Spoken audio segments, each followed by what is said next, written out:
Hey, I think we got everything ironed out now. How's everybody doing today? How's my fellow dweebs doing?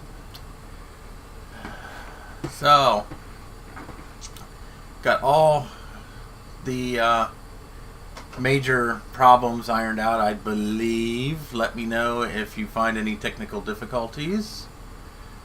So,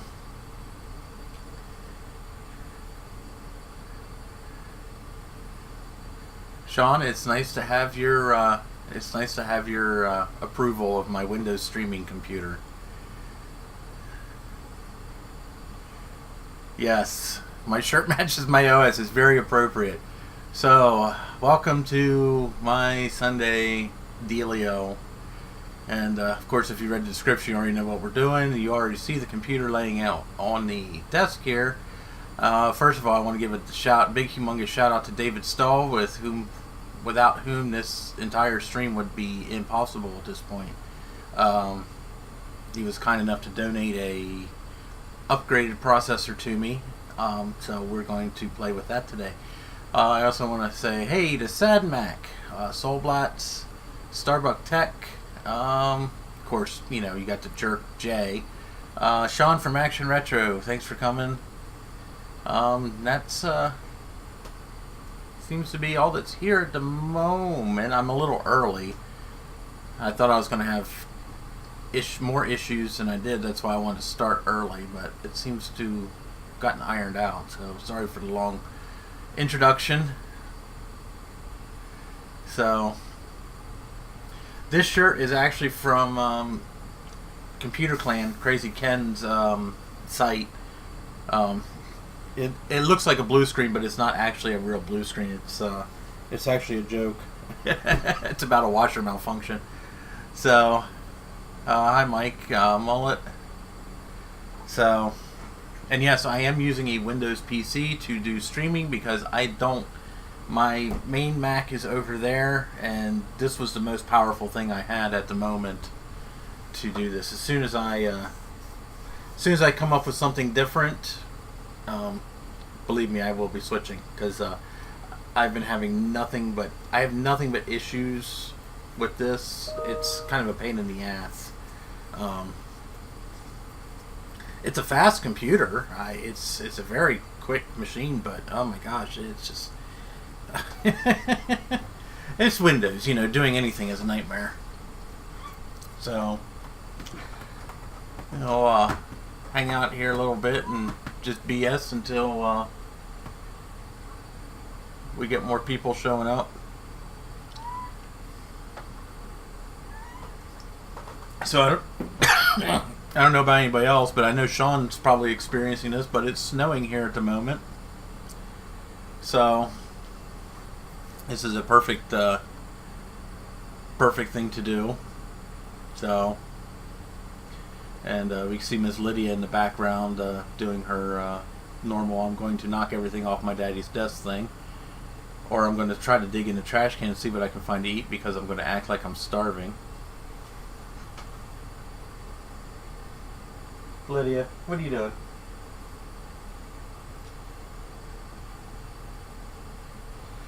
Lay down, you floofy pain in the butt. Oh. There. That'll make some room for you. So, Dave, you're in California. Of course it's freaking sunny. It's sunny there every freaking day.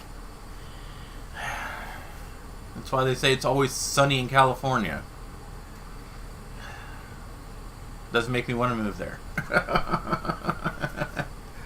Oh.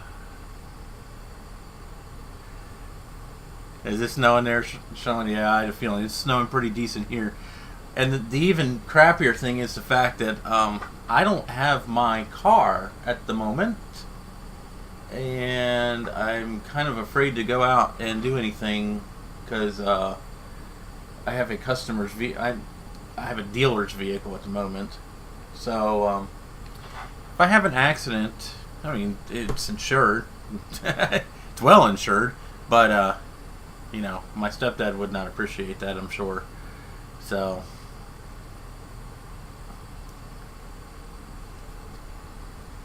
Okay, she laid down. So, I don't know where my other mascot is. Come here. Come here, Sass. Come here. Come on. Come here, baby. Come on. Ow. Why are you such a jerk? Why are you such a jerk? Why are you being a jerk? Oh. So for anybody who's never met him, this is Sassafras. He's a daddy's boy. Doesn't like being held though. He doesn't come out too often when I'm streaming. He's a little upset because he wants to lay on the table and I won't let him. So, he's a jerk. Yes, you're a jerk. Yes, you're a jerk. Hi, Lucy. What's Sass? Are you gonna take care of your mini-me? Are you gonna take care of your mini-me? Go deal with your mini-me. Really.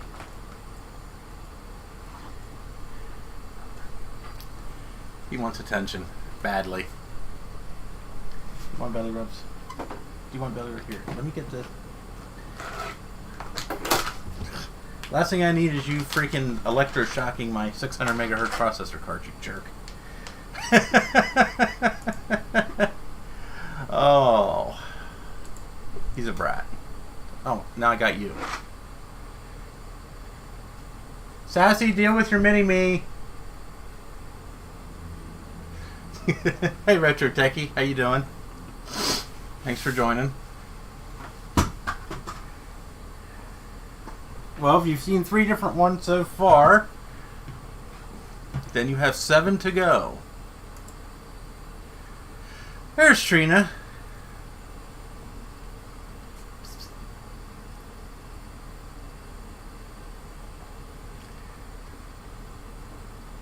Hey, sweetheart. Oh, come here. Oh.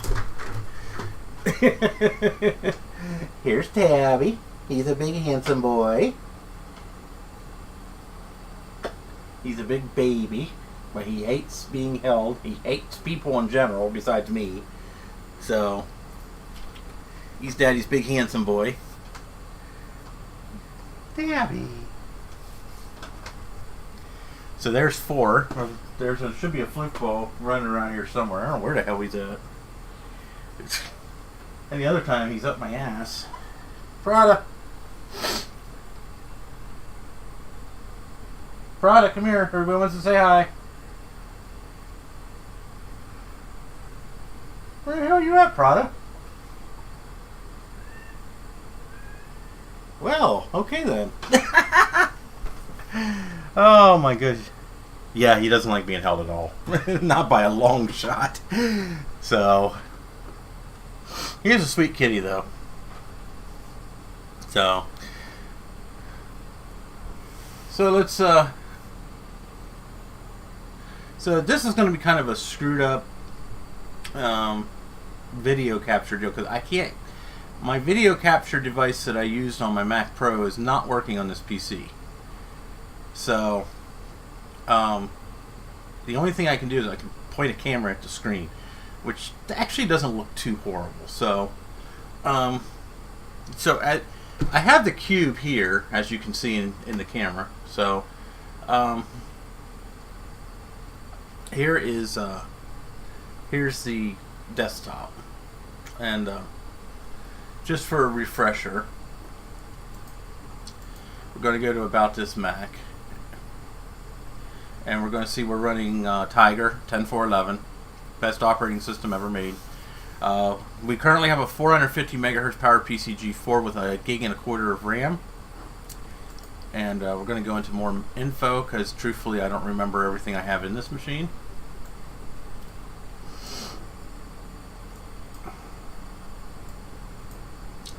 So, excuse me. So for graphics, we have a GeForce 2 MX, a 32 meg card. And I have the resolution on the display kind of cranked down so that it's visible in the camera.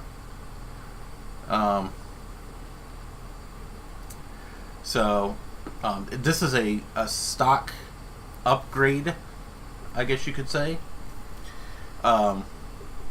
The card that was in this was the ATI Rage. It was only a 16 meg card. As I was rooting around Steve's basement one day, I found he had a whole stack of GeForce 2s, the actual ADC models. They were just regular cards, but I was able to swap the back plates and make it work in the cube here, because that actually was an option on this machine. This machine just didn't have that option. So, and for memory, we have a 256 meg PC100 and two 512 meg PC133s, which of course are all going to be clocked down to PC100. I don't know why I have that 256 in there. I should take this stupid thing out.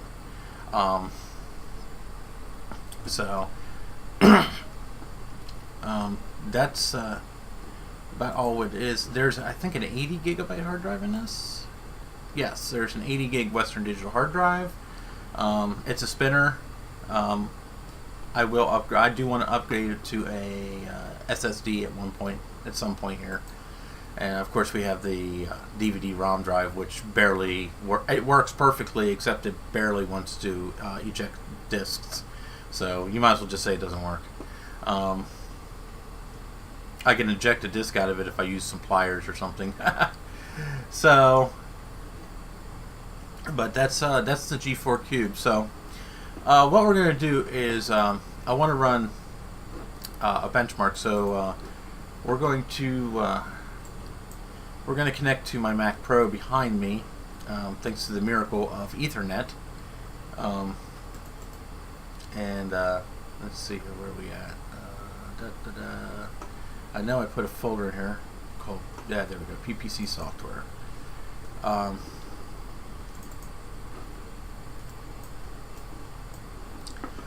So we're going to copy Geekbench 2.27 over to the cube here and unzip it. And of course, I have downloaded this from MacintoshGarden.org. Please bear that site in mind whenever you need for all of your Apple software needs. So let's open the applications folder. I think this is a cracker, I believe, or Serial Gen.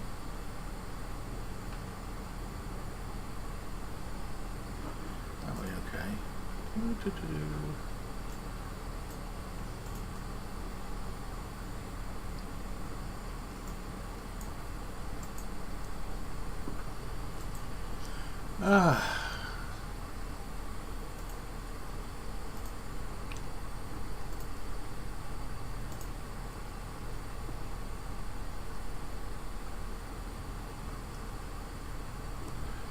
Okay, so that should be cracked.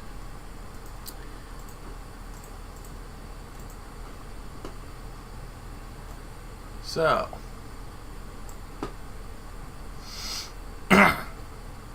so what we're going to do is we're going to run a Geekbench here, and we're going to see exactly what the performance of this computer is at its stock 450 megahertz. Yeah, 450 megahertz. And that is actually the stock processor for this machine. It's a replacement processor, which I'm sure a lot of you guys watched me replace before. But it is actually the stock processor for this machine. This was a 450 megahertz machine initially. So we're going to run Geekbench here. Maybe.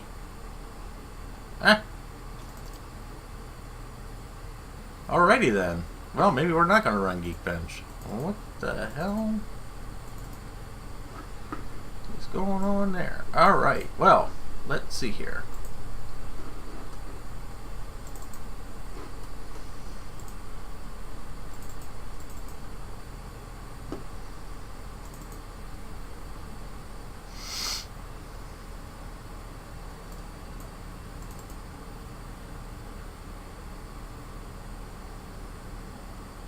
Alrighty then.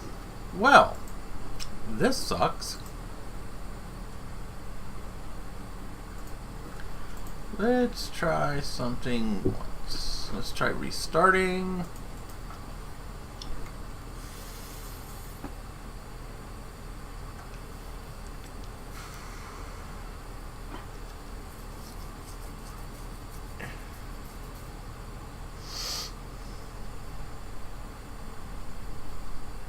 Yeah.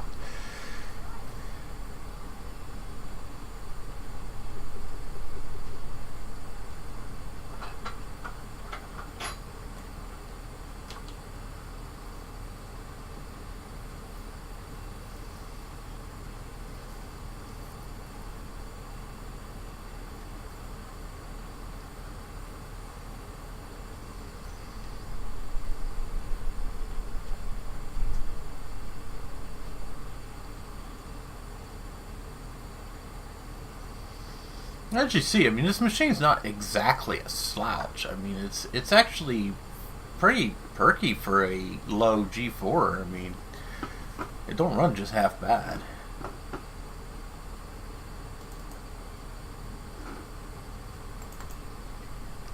Let's see if it'll run Geekbench now.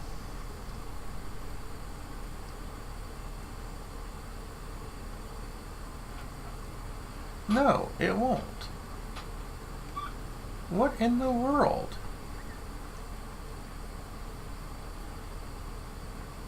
Are you freaking serious?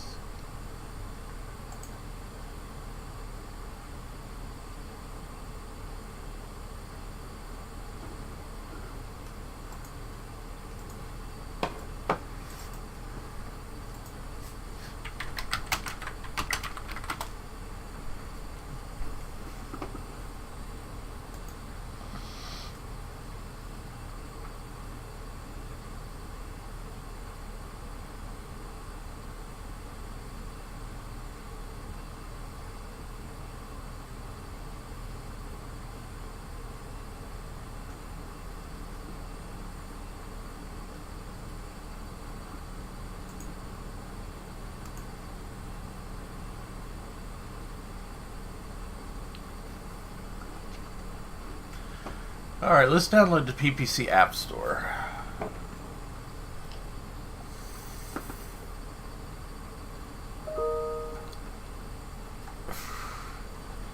If anybody is unfamiliar with this program I'm downloading, this is the PPC App Store. This is like the Apple App Store version for Power PCs. It's maintained by an individual. I don't remember his name off the top of my head, but his website is ppcappstore.wordpress.com. And it's really just a one-stop shop for vital Power PC applications. I mean, it's not made or endorsed by Apple by any sense of the word. I just want to move it out of the way, you stupid machine. Okay, there we go. Let's quit Safari.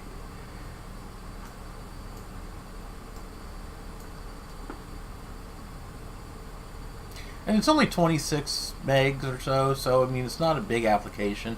It doesn't actually store any of the applications. It just gives you a point to download them. So this is where there's a couple of different benchmark utilities in here, and I've downloaded Geekbench from here once before.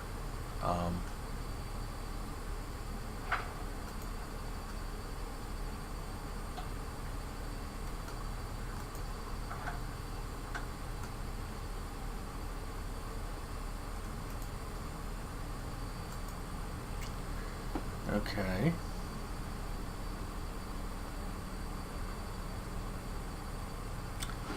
Well, I'll tell you something. I'll tell you what.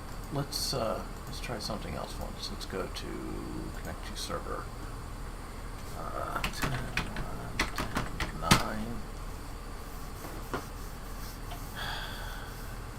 Should be. Oops, it's sleeping. I think that's the right IP address.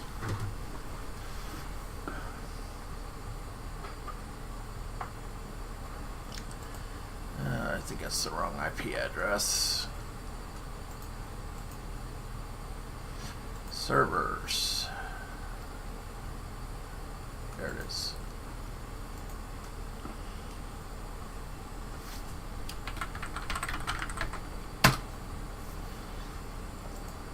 Let's connect to that.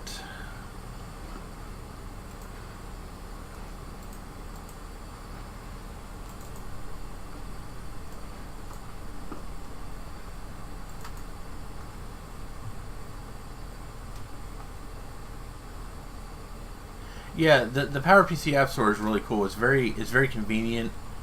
Like I said, it doesn't actually download all the stuff on your computer itself. It's just like a front end to download things. It's kind of like a PowerPC specific version of Macintosh Garden, I guess you could say. So it just makes it easy.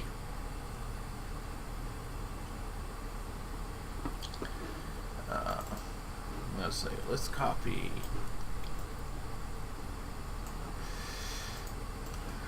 Geekbench. Now, I've used this version of Geekbench that I have on this computer here before, and it did run. So if it doesn't run on this computer, then there must be something going on with this cube. There we are. Later. Okay. Alrighty then. So,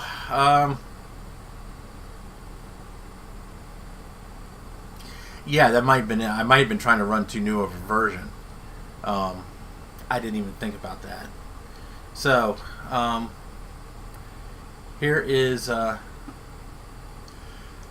Geekbench. So, let's run the benchmarks and see what happens.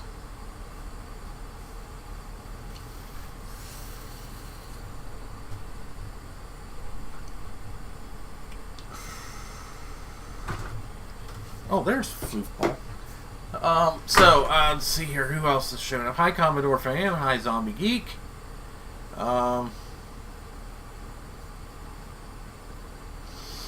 Thanks for stopping in. I'm very disappointed Steve is not here. That jerk is probably still sleeping.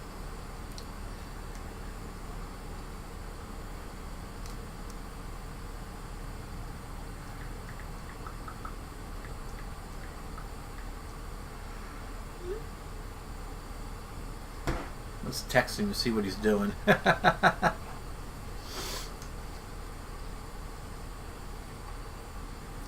While we're doing that, as you see, our presence has been graced by Prada. Oh, okay, Steve's on the phone, so I'll forgive him. He finally decided to come out and say hi. Hi, Justin. How you doing? Thanks for coming. It's a good thing you're cute, because you're a pain in the butt. Yes, it's a good thing you're cute, because you're a pain in the butt. Yes. I love you too.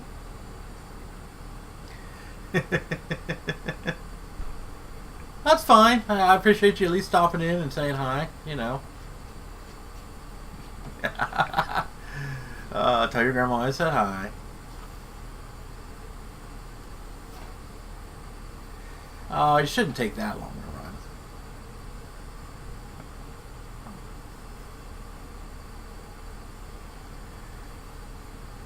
run. Yes, Dave, he is cute. He's... Really? You're a weirdo.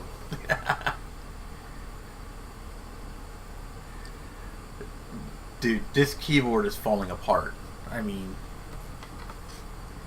I don't even know where the foot went now. The foot totally broke off now. Oh no, it is still there. Okay. Oh wait, maybe this isn't the one. Oh no, it's not this one. So yeah, this is the one I do want to restore. I have another one of these somewhere that is and I mean, when I say falling apart, I mean it's falling apart. It's like the whole, you lift it up and the whole bottom is falling apart. I think, oh, that might be one of my black ones. So, but I do want to restore this one because this is actually the one that goes with one of my iMacs. My 7. This is the one I got with my 700 megahertz iMac G4. So, I do want to. At one point in time, I do want to restore this. Right now, I've just been using it because it's filthy, disgusting. I mean, it looks almost as bad as one of my keyboards from work, and those are starting, and those turn black after about a month or two. So, hi.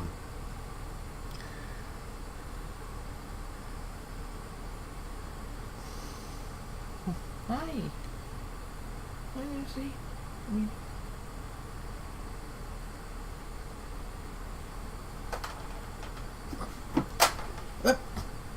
Damn, you're fast. Lucy! Come here, Lucifer. Come here, Lucifer. Lucifer. Come here. Come here, baby. Yeah, I know, you're afraid I'm going to grab you again, aren't you? Oh.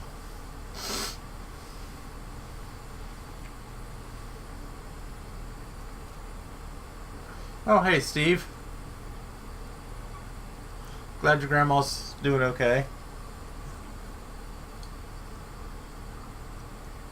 I didn't mean to interrupt your phone call. I just figured, I thought you were still sleeping, seeing as how we were up till 3 o'clock in the morning just BSing and checking out computers.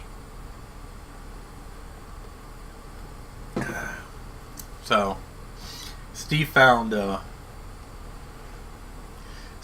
his piece of crap 3.1 last night that doesn't work, so he's going to donate some parts so I can get mine up and running, like, efficiently. And after I put another processor in, I might actually try to use it as a streaming machine again, unless I get this job I've been trying to get for like 2 weeks now. If I actually get this job, I'm just going to bring my Mac Mini home and replace this Lenovo with the Mac Mini. Okay, we're done. That wasn't too bad. Oops. So, we have a score of 290. Wow. That is, that is very low. But I mean, it's kind of to be expected. This is a low-end G4. So, and I can almost guarantee part of the, I mean, the graphics card is not great. The memory is slow. The hard drive is very slow, which I don't even think it takes hard drive into consideration. So we're going to save this onto the desktop. If I can find there it is. If I can find the desktop. G4 450. Okay, so we're going to quit that, and then we're going to run this one too. This one here does test the hard drive.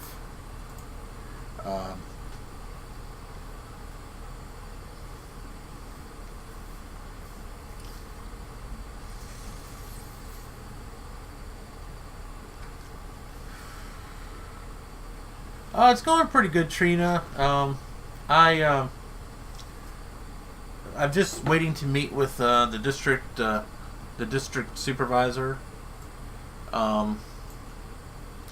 He wants to meet up with me one day after I get off work. So it's not like I am gainfully unemployed or anything like that. So I mean, you know, I just really want to switch jobs at this point in time. So yeah, I'm sure Sean's G4 probably freaking kills anybody's out there. I think he's got like one of the fastest G4 cubes in the world, clocked in at 2 gigahertz. 2 freaking gigahertz, the lucky bastard. Oh.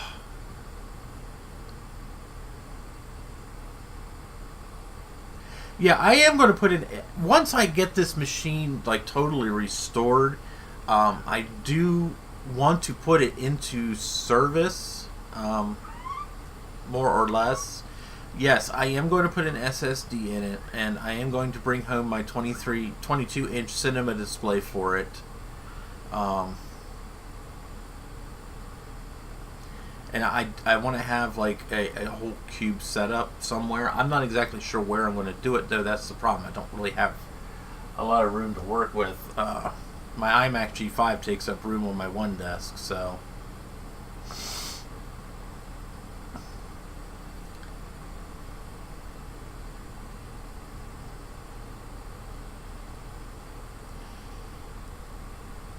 I'm not really interested in, like, maxing this machine out or anything like that, so it's a cool little machine to have.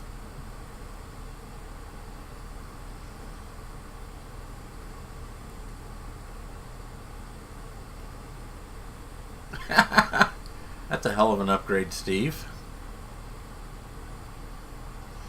I don't know what I'm going to use it for, Sean. Just to have it. So,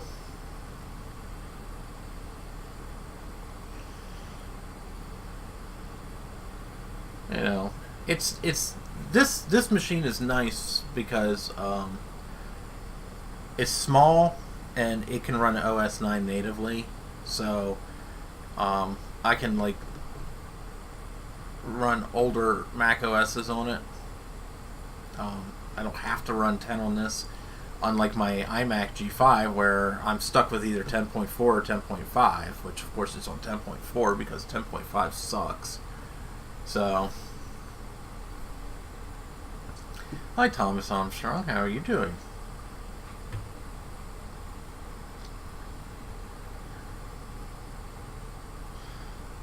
So, a 2009 Mac Mini, that would be a 2.26 gigahertz Core 2 Duo. So, yeah, that's going to be, I mean, it's not going to be a bad machine for a Core 2 Duo. So,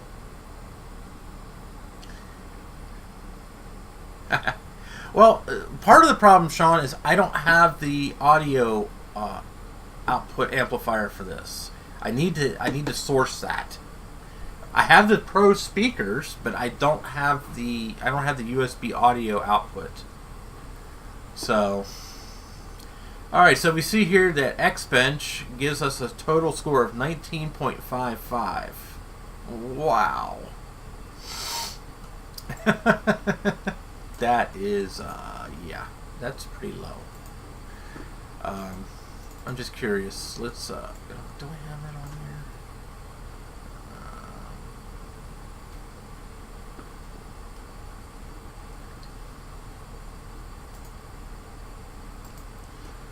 Let me... Holy crap. Seriously? This thing can connect to my Lenovo? Wow. That's pretty cool. I don't know why I'd want to, but it's pretty cool I can do that. I probably don't have it on here. No, I don't. Okay. I was just curious. I kind of wanted to compare it to my iMac G5 just to see what the difference was. So we're going to save this. Oops. Save. As, let's see, we're going to save it on the desktop as G4 450. Alright. So, now we got our benchmarks out of the way. We can do a shutdown. Shutdown.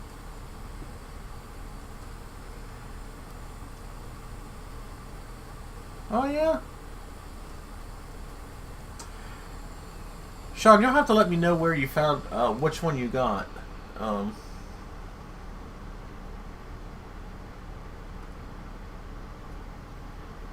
I've looked at those, but I wasn't sure if they were totally compatible with one of these machines or not. Alright, so now we can do the down and dirty.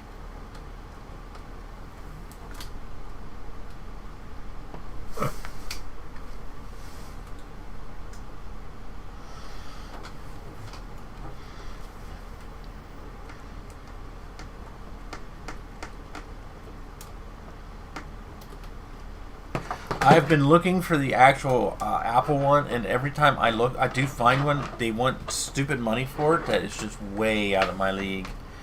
So I have. Ooh, this sucker's hot. By the way, G4s do get hot. Just FYI.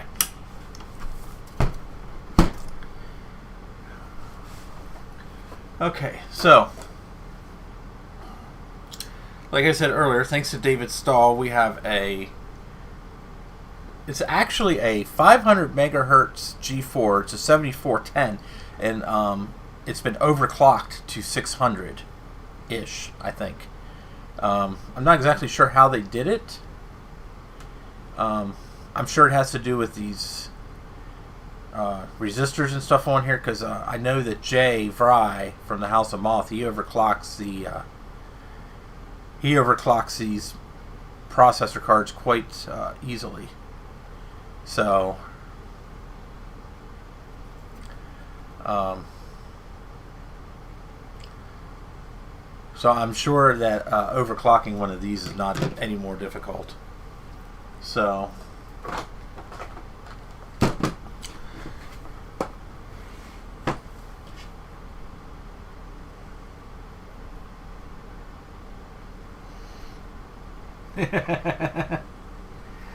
yes.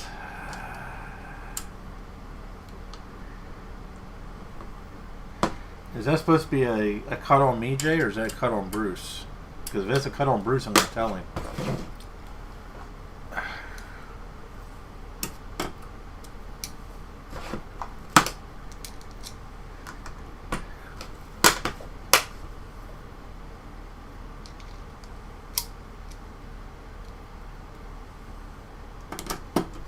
I will have to check that out, Sean. I definitely want to. Yeah, I definitely want to see that. That's really been the main holdback with me doing anything serious with this machine, is the fact that there is no sound. So, which is kind of like one of the dumbest freaking things that Apple did with this machine. I can't understand why they would not put sound on the board. I mean, that's just dumb.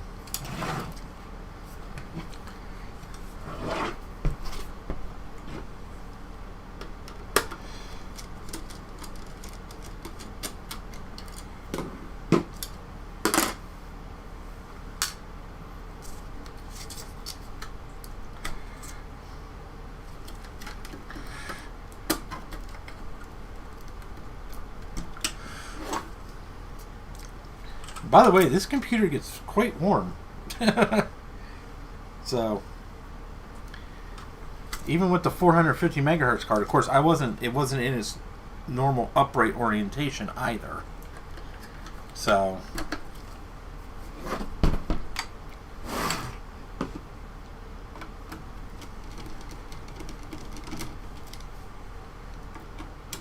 and I don't want to do any. I don't want to push any limits on this computer until I can get. I do want to put a fan in it.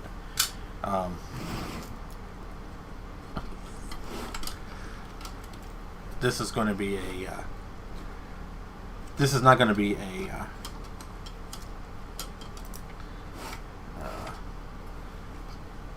a used, like a daily driver, until I put a fan in it.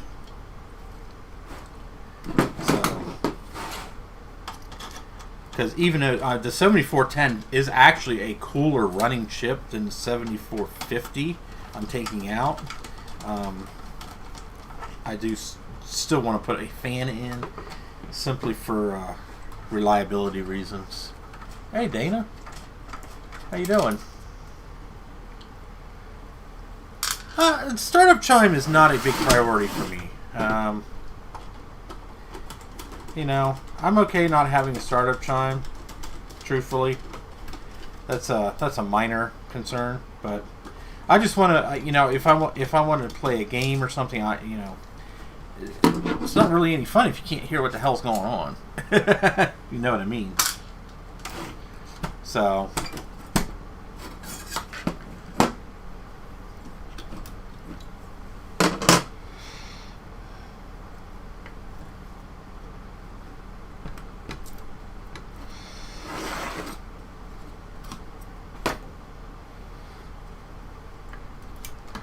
contrary to popular belief, these machines actually aren't really hard to work on either. They look like they would be a pain in the ass, but they're really not that bad. There's just a lot of screws to deal with. So, I did take both those out, right? Yeah, I did. Okay.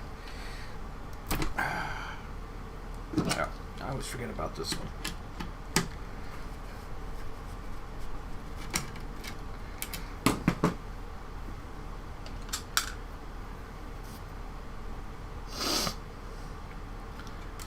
I used to have a new one, huh? Well, I never had a new one. This was actually the first one I've ever owned and actually worked. I've had a couple of them in the past, but they were always kind of problematic machines. So, mainly because of power supply problems. I was lucky Steve got this one from a recycler in New York last year, and was nice enough to pick it up for me.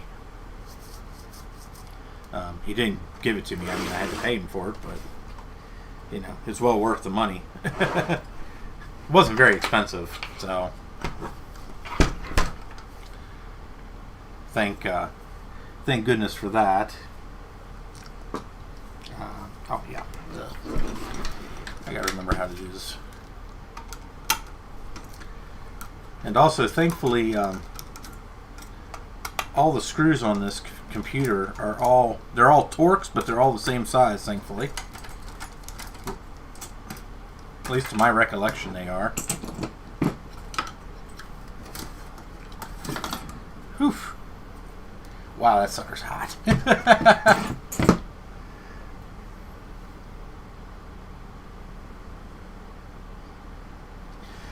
You know, I'm not exactly sure why they didn't do well. I think it has more to do with the fact that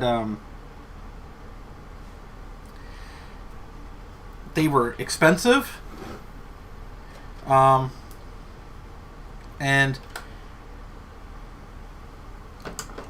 people just, I don't know.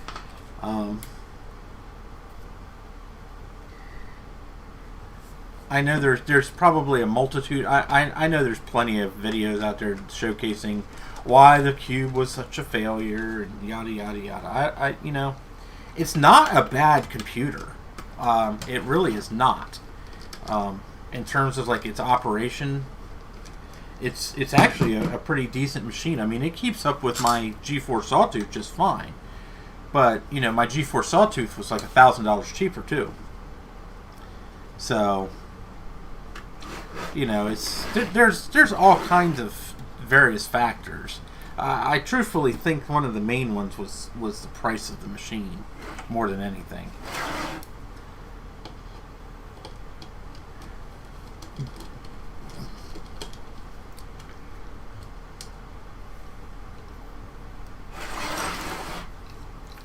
Yeah, I mean, they're not expandable, really. Well, they're not, period. You can swap out the graphics card, and that's about it. But truthfully, I mean, if you wanted something like that, if you didn't need the expandability or didn't care about the expandability, you could buy an iMac cheaper. You know, and the iMac came with a screen. Came with a good screen, actually.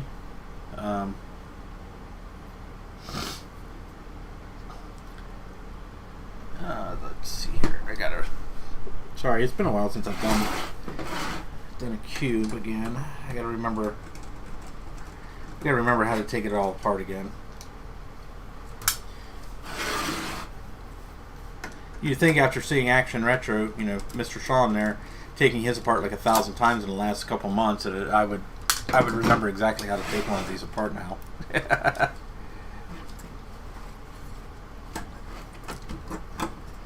I don't want to take that out. I want to get the... There. That's what I want to do. Just got to move it up a little bit. Come on. Don't be a jerk. Just, there you go. Good Cube.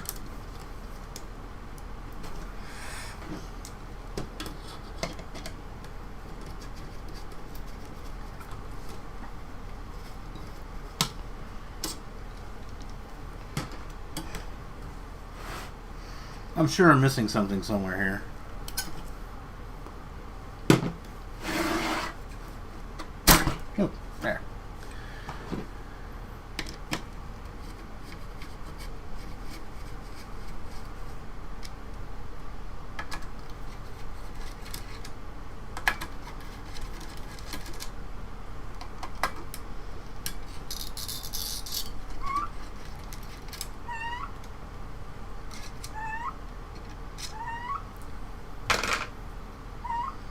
Yuck. Thermal goop. Oh.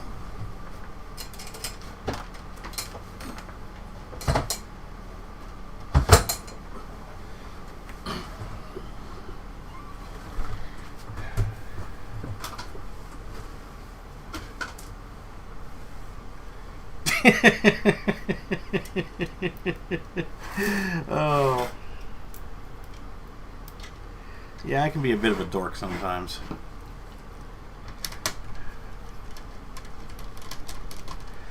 I like talking to my computers.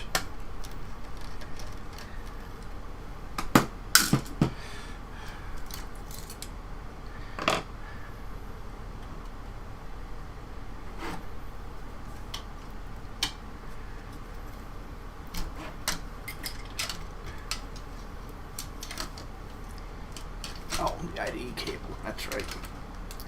I knew I was forgetting something.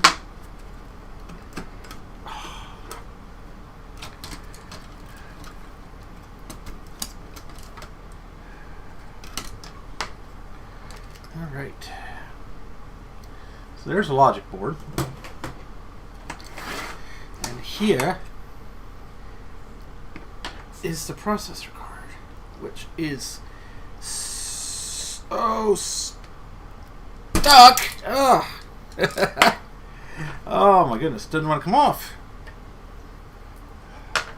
Which is good. At least we know we have appropriate amounts of thermal paste, which I just applied, unfortunately.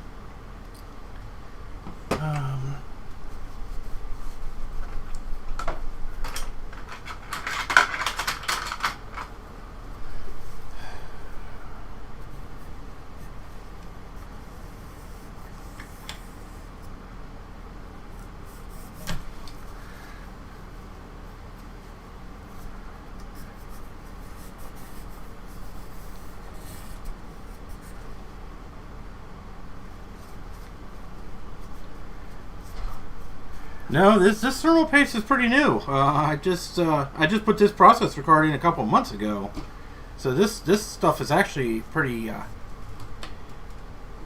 fresh, which is probably why it's so sticky.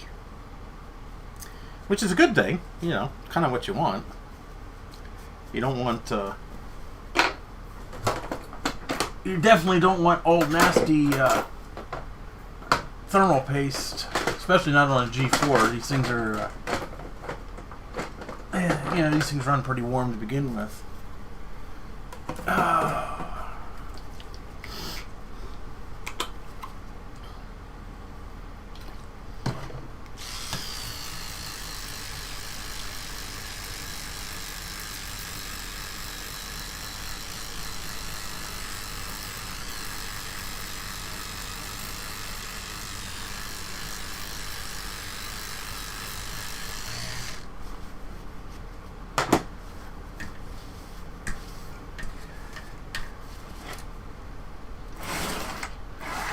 Ooh, looks like new.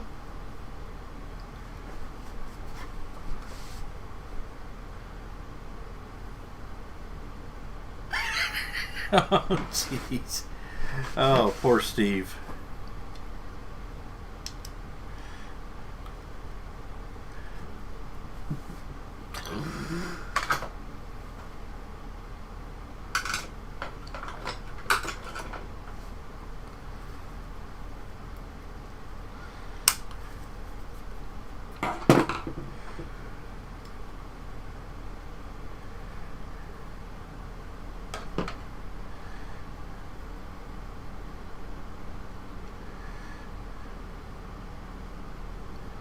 Alrighty.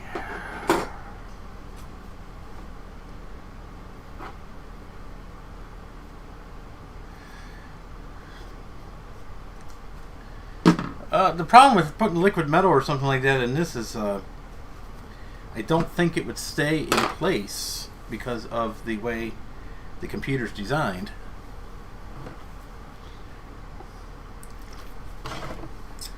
It has a good thermal design. It just needs airflow. The problem is there's no air, there's no forced airflow through the computer.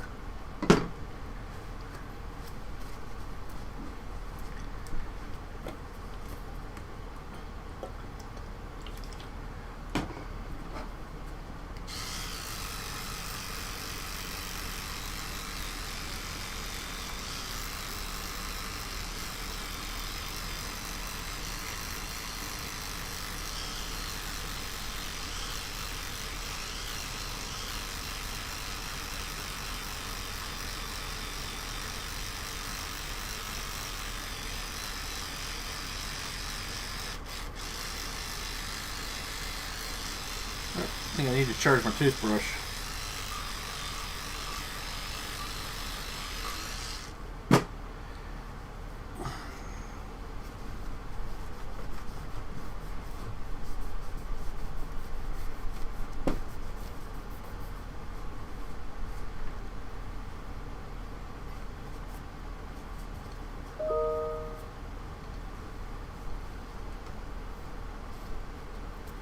All right. This heat spreader is probably like the worst thing to deal with on doing this. Just because of the way it's all designed, it's kind of silly.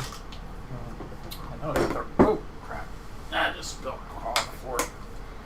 Oh, let's see here.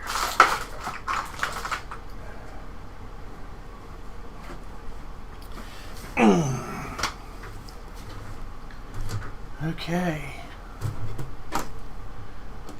so here is our 7410, and David did a nice job at cleaning it off, but I'm going to do it one more time just to make sure there is absolutely no reason for the alcohol to not, or for the thermal paste to not do its thing.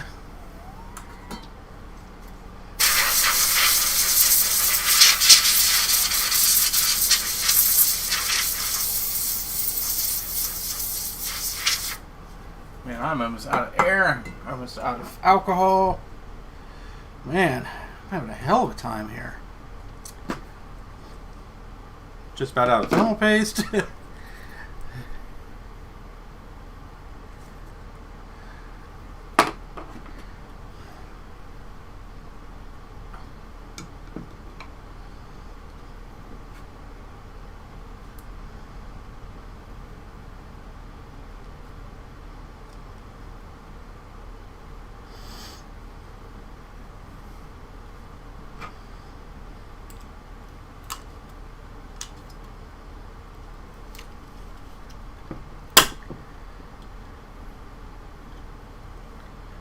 Okay, now the fun part.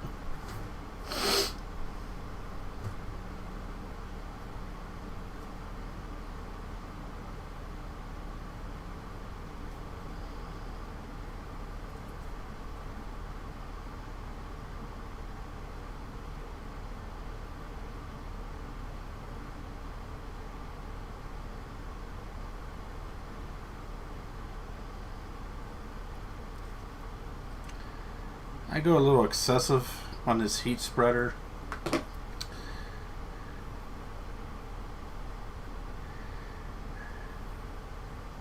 Simply because I want to make sure that there's absolutely no gaps between the heat spreader plate and the actual heat sink, because this is a passively cooled machine.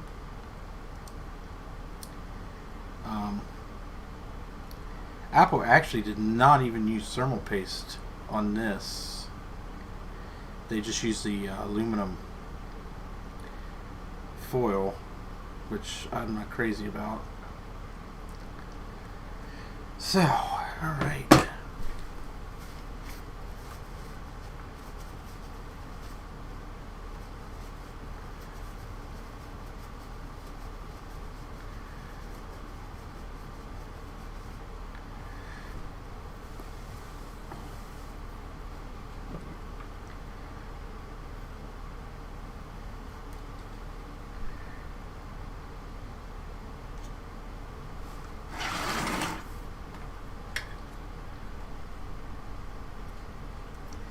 And there's various different ways to do this. Actual, like, replacement of the processor. I do it this way. I just find it's like one of the easier ways. It's kind of finicky sometimes lining everything up, but it's not bad.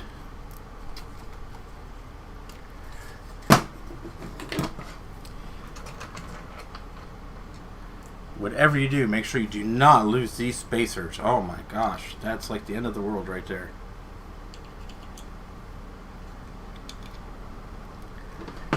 Because of the way this thing is held in.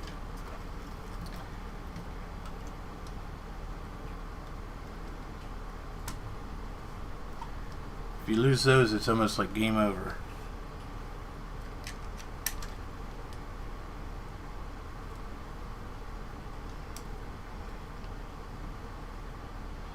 And at this point, you just got to play a game of hit the hole.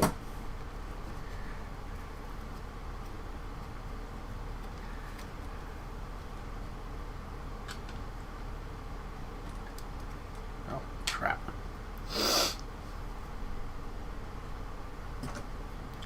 There's one, where's the other one?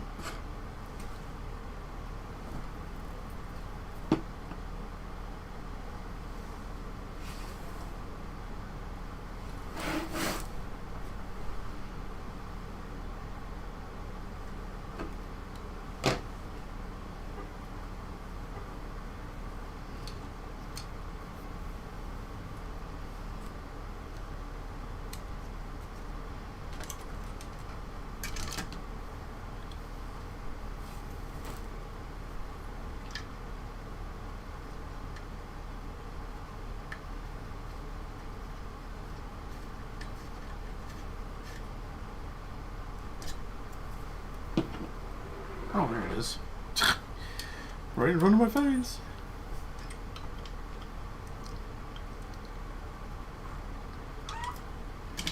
Hi, Lucy.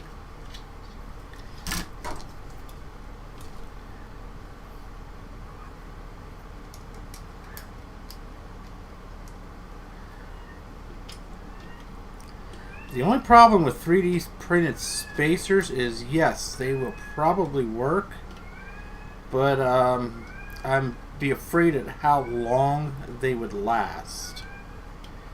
Simply because of, once again, the cooling system on this computer is subpar, to say the least.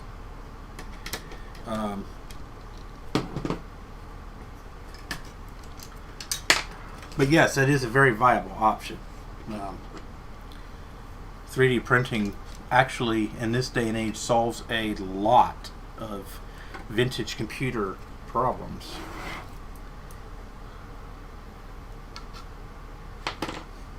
To say the least.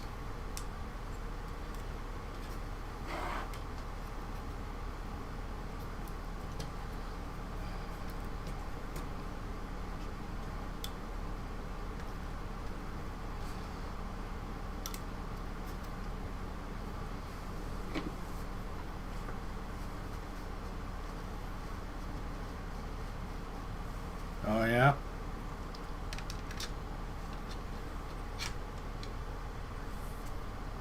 Well, I'll bear that in mind, Jay. I know you printed spacers for pros. There we go. But I wasn't sure if that would work on a G4 or not.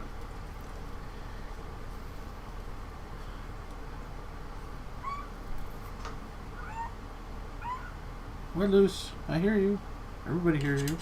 Noisy thing.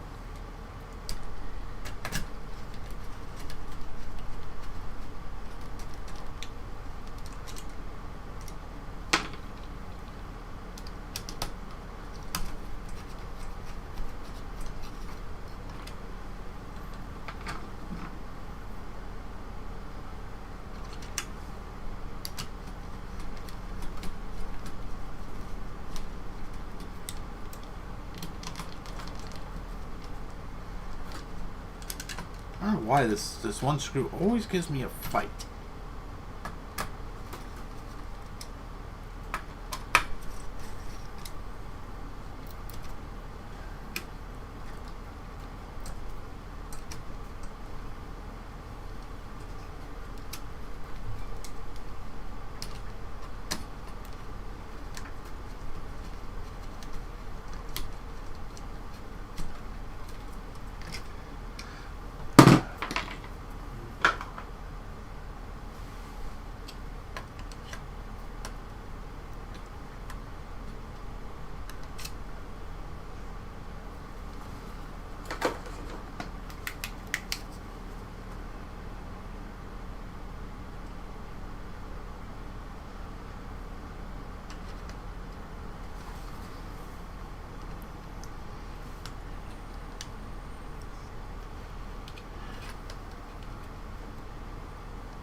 See you, bud. Have a good day. Thanks for coming.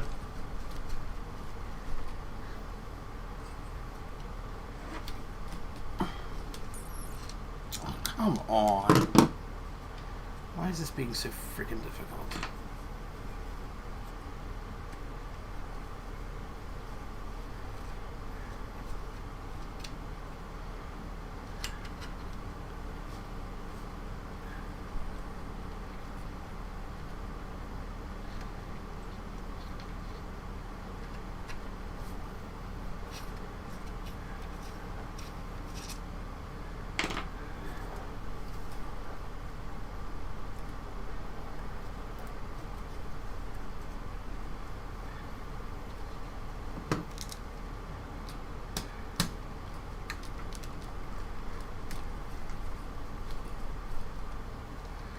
Alright, well, we're going to have to take it back apart here because there's no reason this screw shouldn't go in pretty easily.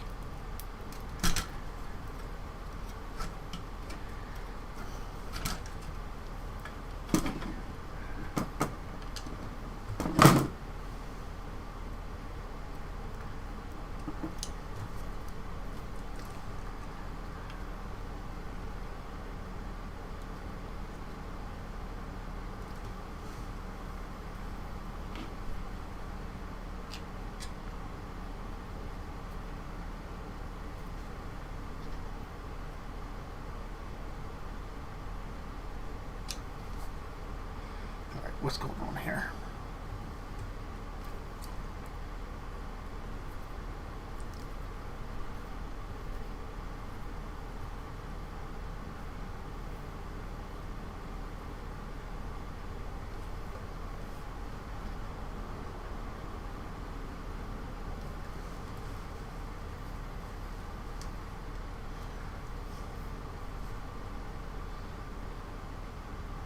That is the gold one. Unless I had them in wrong.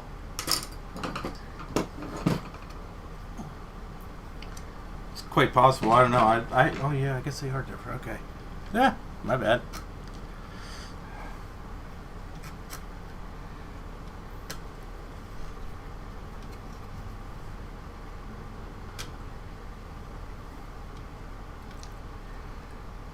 Thought this way I was putting it in, but maybe it wasn't.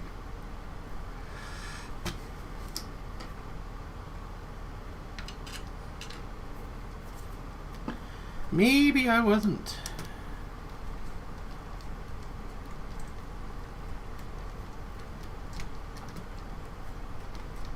It's still not going in. What the f... God.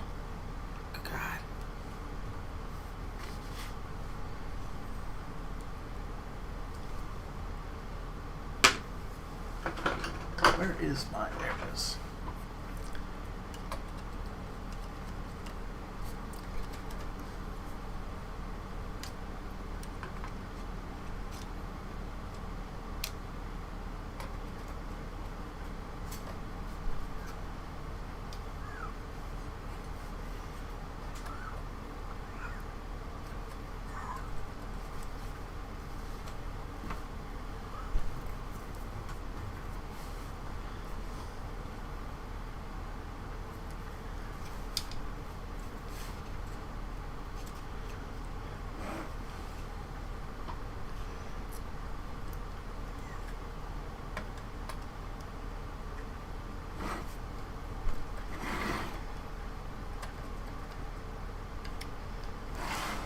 Seriously?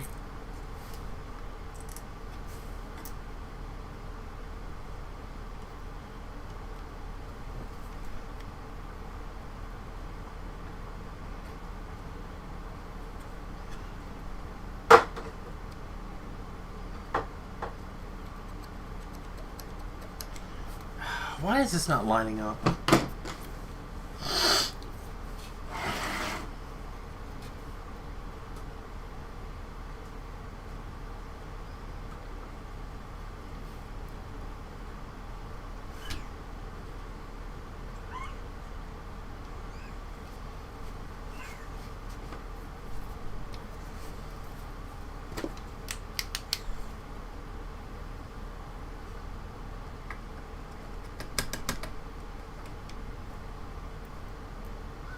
There's absolutely no reason this should not be lining up perfectly.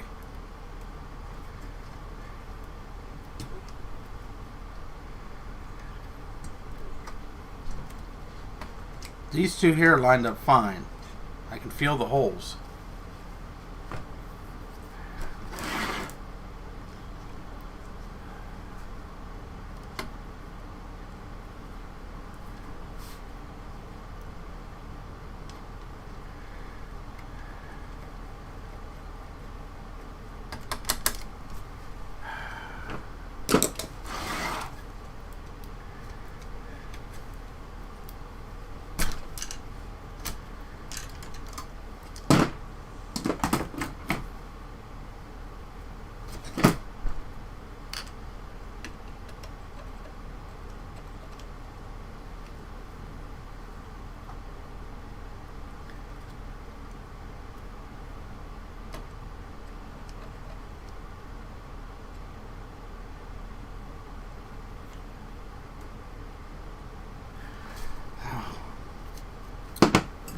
Oh my god, I did it stupid. Jesus Christ. Oh my god, I feel like a complete freaking idiot.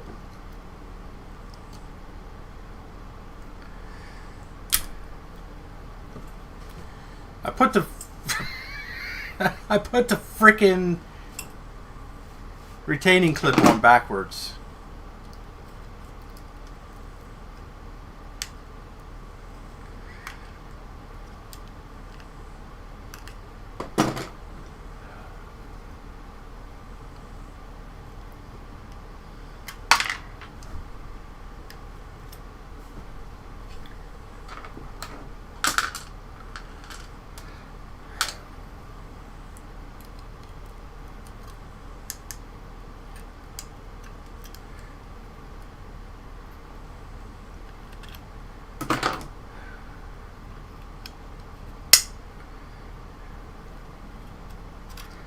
See, there's a hole in the retaining clip for the screw to go through, and I always forget about that.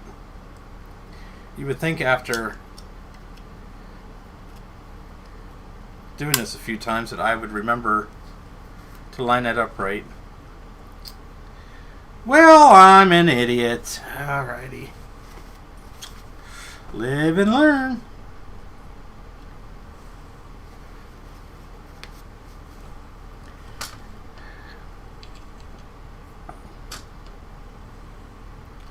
I think that's the first time I've ever actually done that, Dave.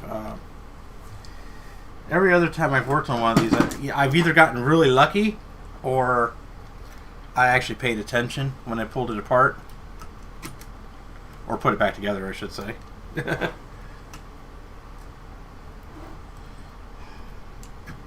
on, Betsy.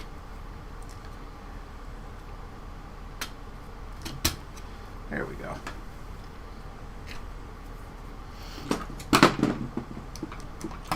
Oh wow, that seems to go in so much better.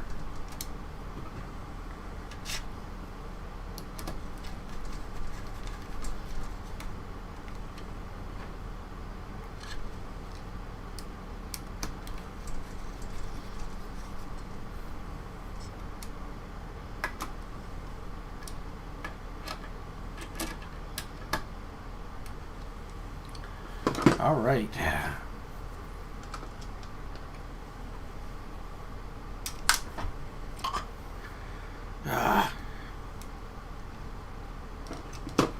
Oops. Wrong one.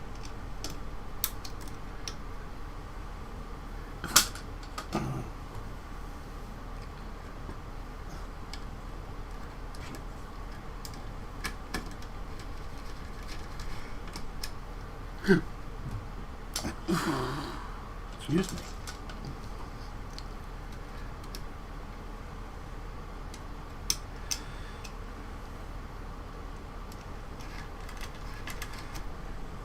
Alright, well, there we go. Logic board's in. Now we can get this sucker back in its home. Go in your home. Don't you want to go home?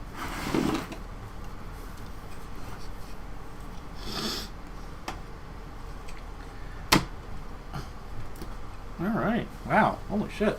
That went together too easy. I think we should take it apart and try again.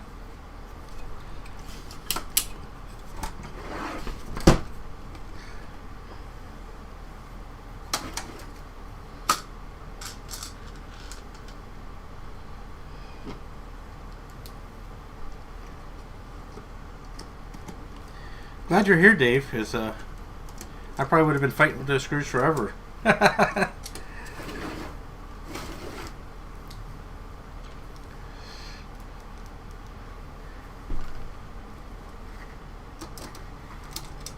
Oops. Oh.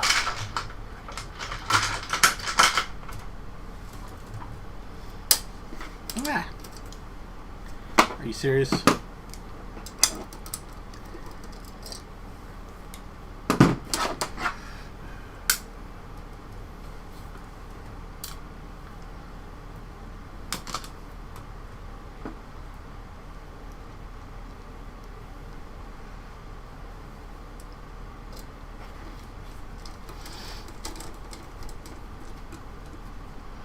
All right.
Why are you hitting the metal?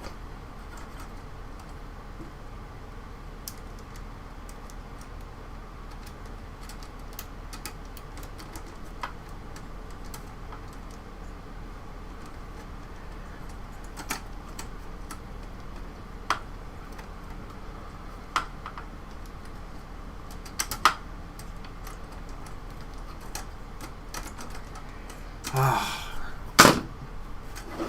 Nothing wants to go together today.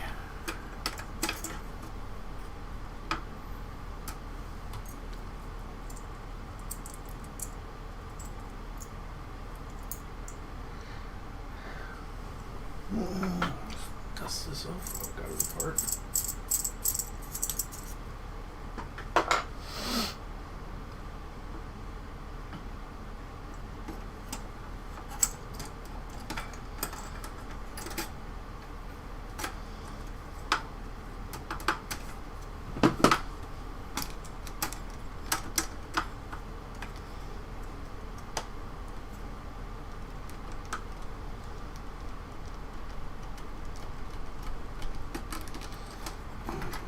Seriously, what is going on here? Why is nothing lining up?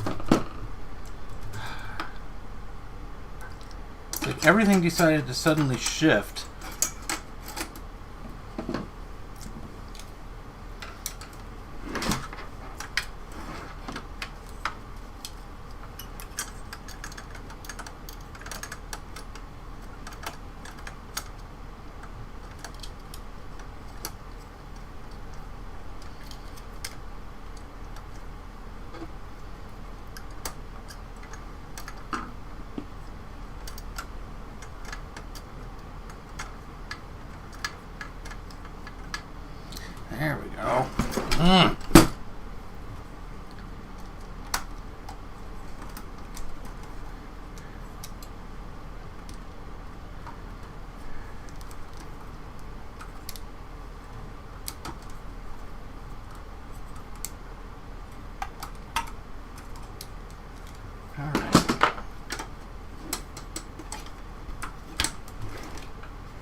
Probably has something to do.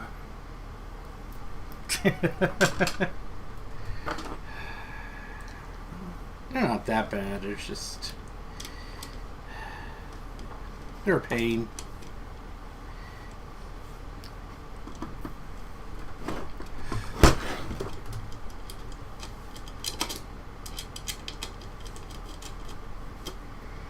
Well, Jay, if you got 3 of them in pieces, I know where to get parts next time.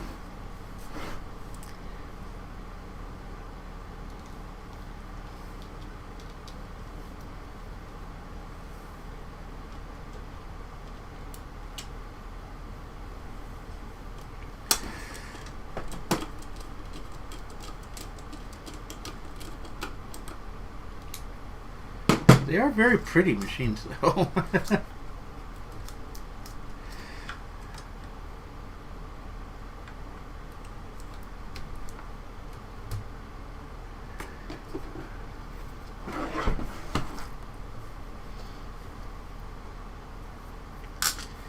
Okay. Start with the AGP riser.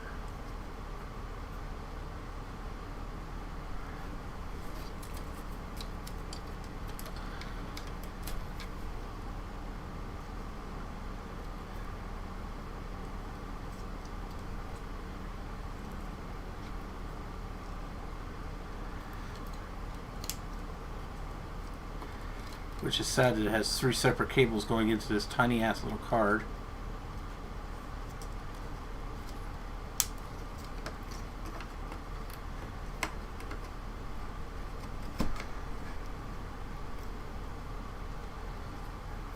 Now, I guess I'll put the modem back in. I don't know why, but I guess I'll put the frickin' thing back in. It's about the most useless thing in the world.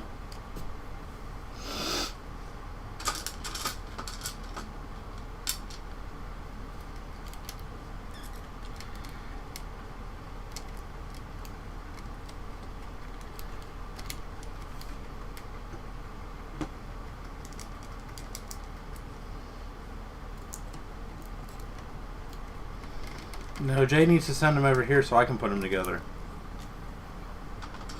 It's more fun that way. Oops. Another small screw. There it is.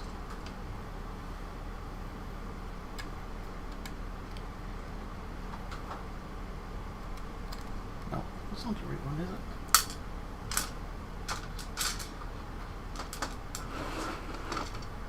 Yeah. It's just a modem. Alright. Alright, put this graphics card in.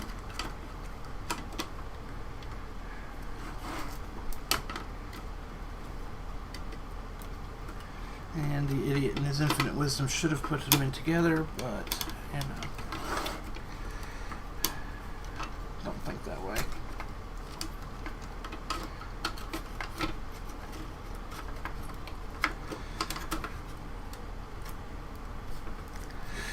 There we go.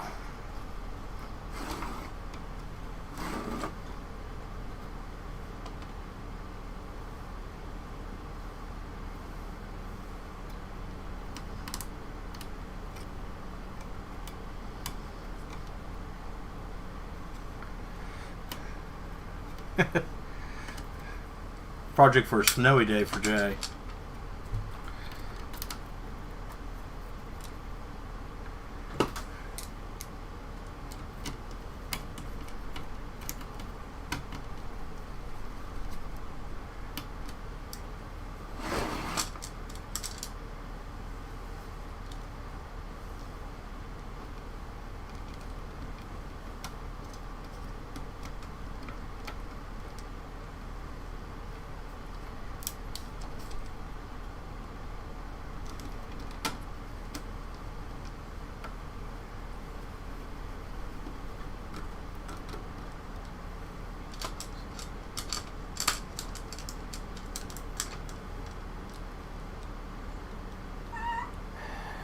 Hi, Luce. We hear you, Luce.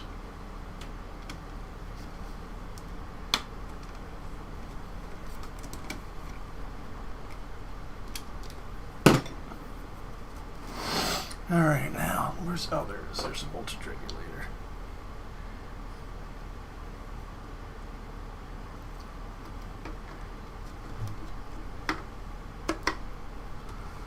All right.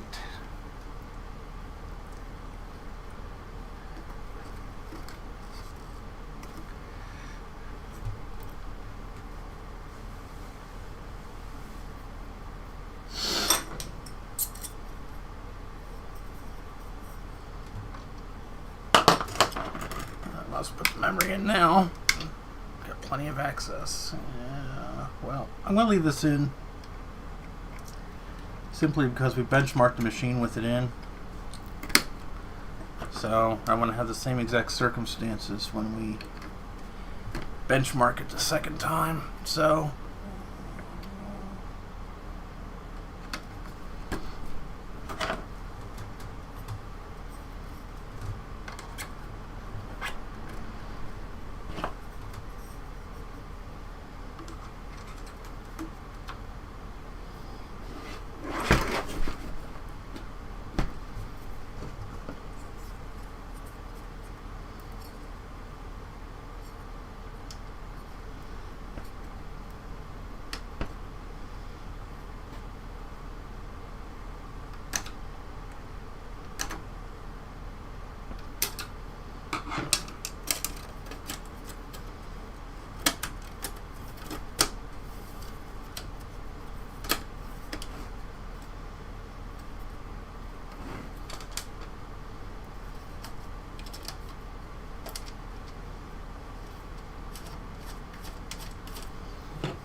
hey, Luke. Blowing out his G3 speakers. A G3 iMac? That doesn't take very much. Nowadays, they come pre-blown. Hi, Dale. Thanks for stopping in.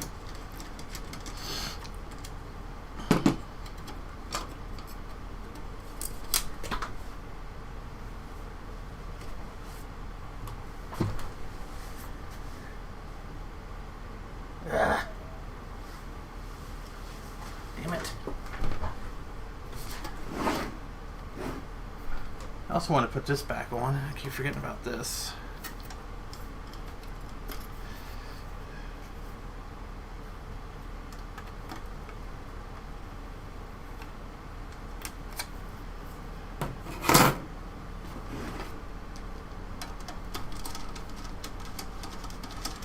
Yeah, iMac G3 speakers come pre-blown these days. You don't have to.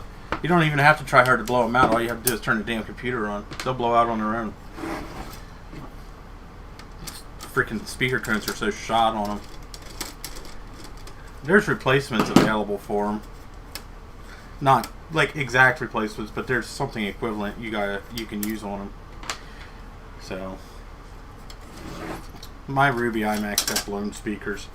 It's not even a surprise anymore. The thing just kind of farts at you every time you turn it on.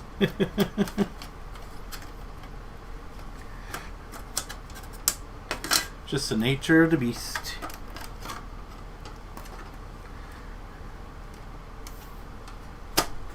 There we go. Okay.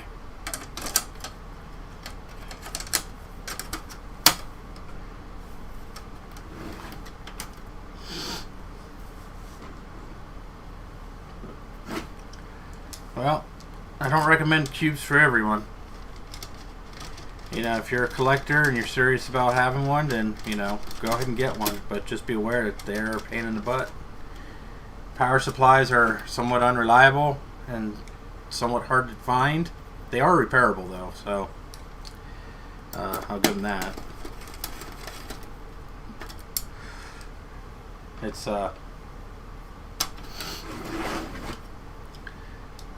if you find a cube cheap, more than likely it probably doesn't even have a power supply. They seem to migrate away from the cube sometimes. There's no speakers built in, and you need a special adapter to put speakers on it. It is a very pretty computer, though. I will admit. It does look nice. But that's you know, not a bad machine. It performs fairly well, you know, for what it is.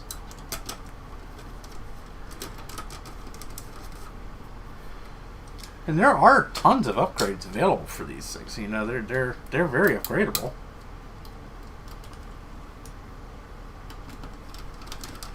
You know, like I said earlier, Sean from Action Retro, he has a 2 gigahertz G4 in his machine, which is just absolutely flippin' insane.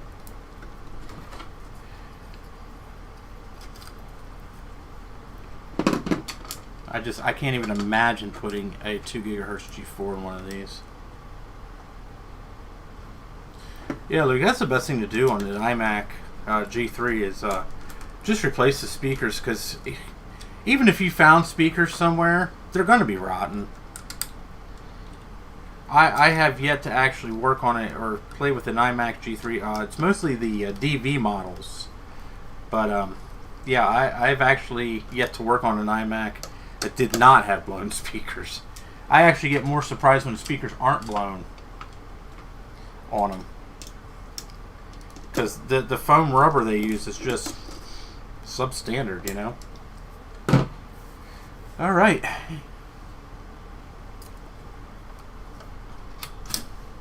Wow. 1 QB. Let's attempt to clean this thermal paste off the table here so I don't get it all over everything.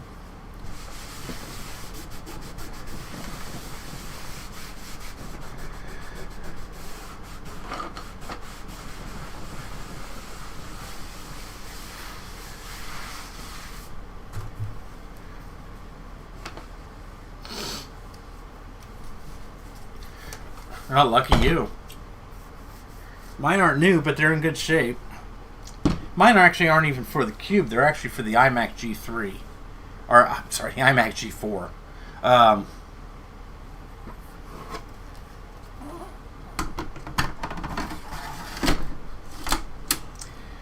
But, I mean, there's Pro speakers that work on the Cube if you have the appropriate sound device. Of course, if you get an aftermarket sound device, you're not going to be able to use the Pro speakers, because the Pro speakers use a special connector.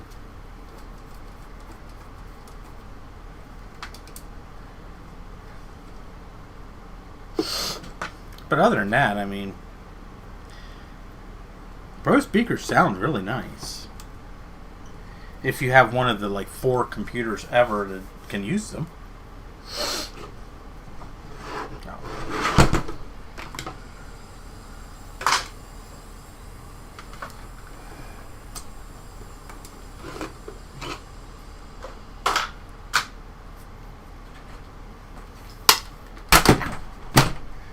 Hey Jeff, how you doing? Hi Master Gecko.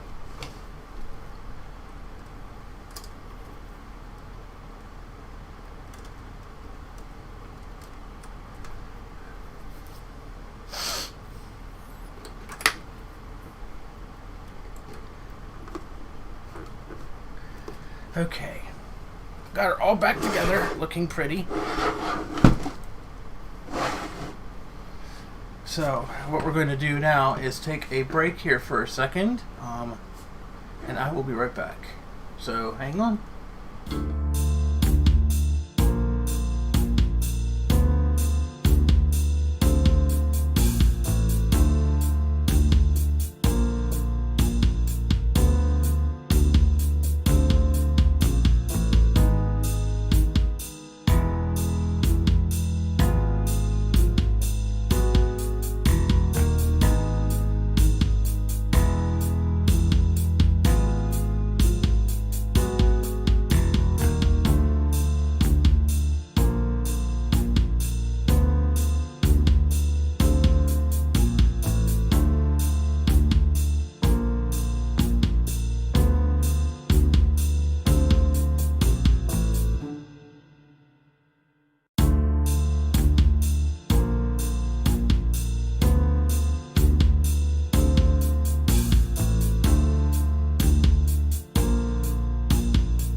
Alrighty, sorry about that.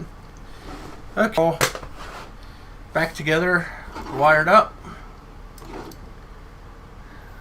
Let's see.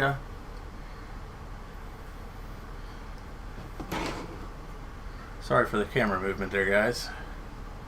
This camera is precariously perched. Okay. Here we go. There.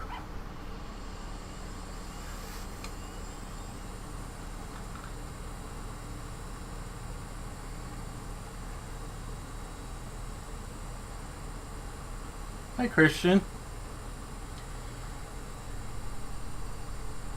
Thanks for joining. Well, this is a very good sign. We have a loading screen.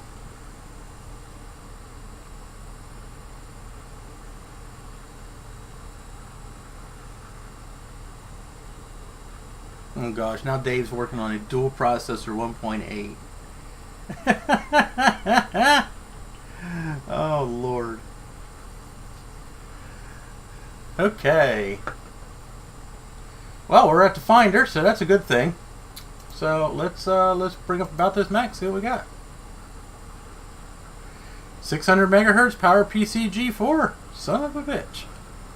All right. Go to System Profiler.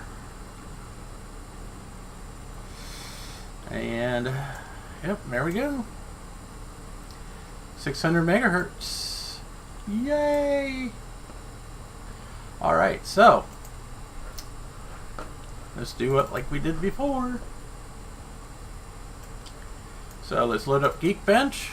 We'll do that first. Of course, it identifies it as a PowerPC at 600 megahertz.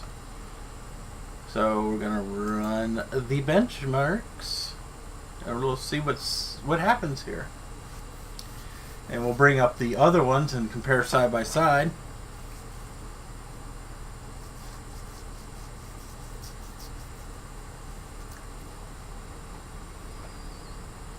You have to keep up with Sean. Yeah, Dave, I guess you probably do.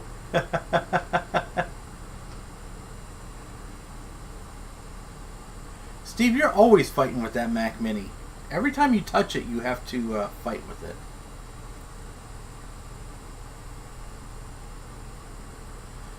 I had no doubt that it would work. I mean, Dave was using this up until he upgraded his. The only reason he sent it to me is, you know, he got a faster one. So,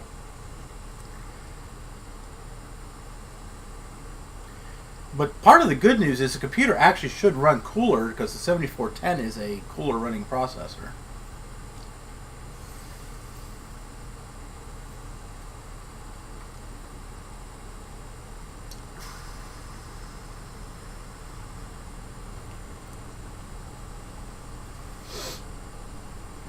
Yes, thank you everybody for joining me. It's presently 3:36 p.m. on Sunday, at least here in the sunny, snowy state of Pennsylvania.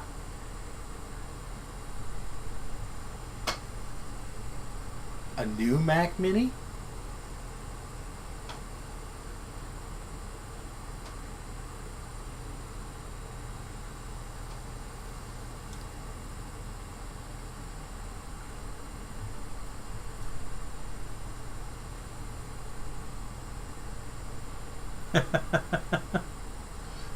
The last I heard, Steve was working on a 2009 Mac Mini, so I wouldn't say that's very new.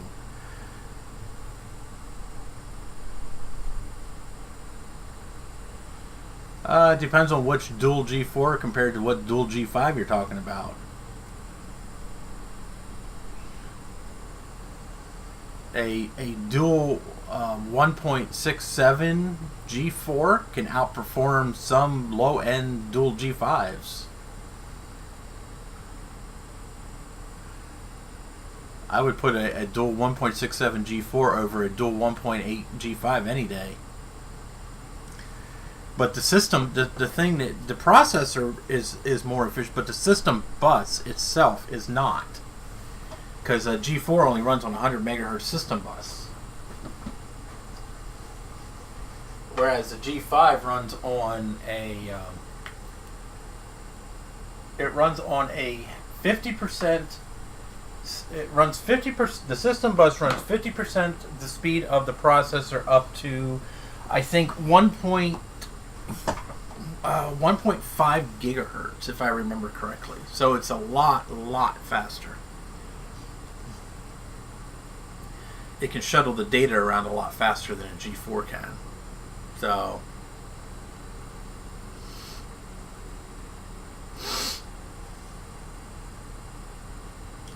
well, Steve, you can run LCAP on a 2012 Mac Mini. I think that's what they came with.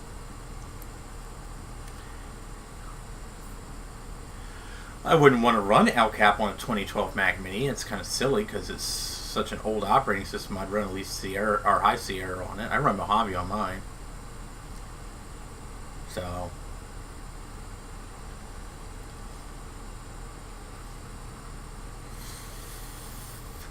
so we did get a boost. So we're going to bring up this here.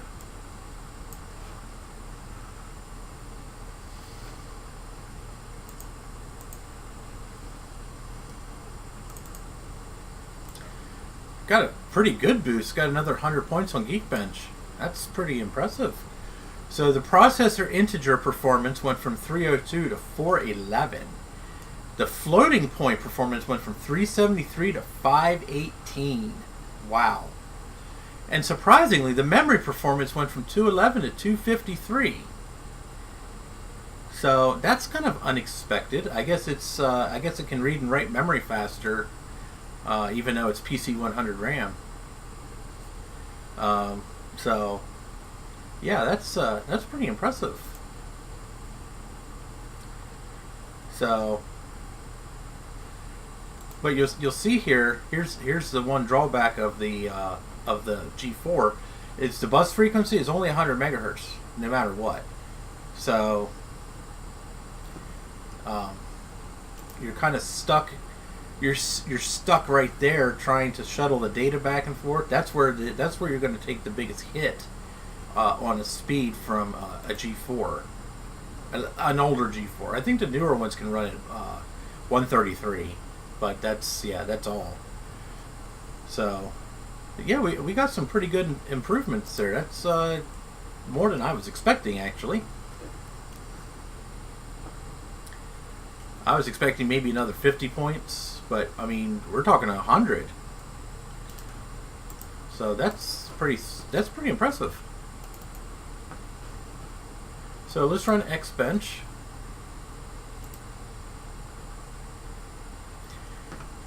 And this isn't exactly the greatest, Xbench isn't the greatest benchmark program, but it does test everything, including the hard drive and the video, whereas Geekbench is just really testing the actual guts of the computer, the processor, the memory, the bandwidth, etc. So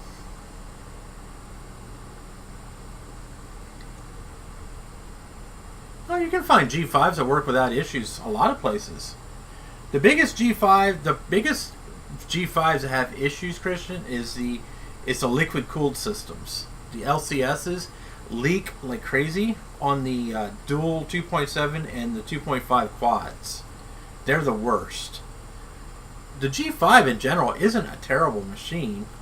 If you want a reliable one that's going to be pretty rock solid, I would go for a dual 1.8 or dual 2 gigahertz model. Those things are rock solid and reliable. So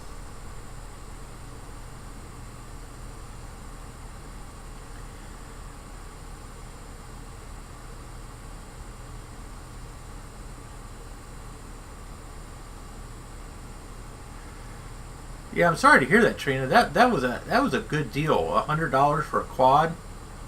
I was very jealous, especially in the box.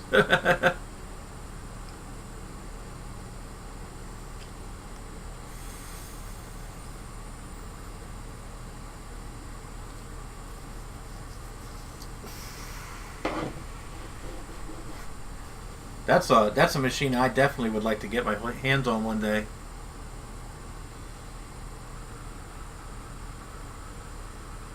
is a. I'm kind of weird. I actually want a liquid cooled quad, but what kind of graphics card do you have in it, Soul Blats?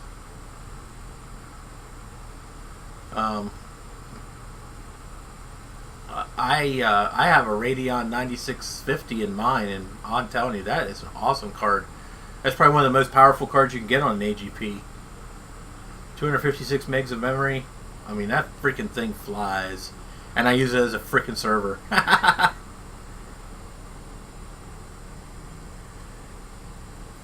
And it runs 24 hours a day. Never had an issue. Alright, so this is saying 26.75. Let's see what we got before. 19.5. So that's not too bad. I mean,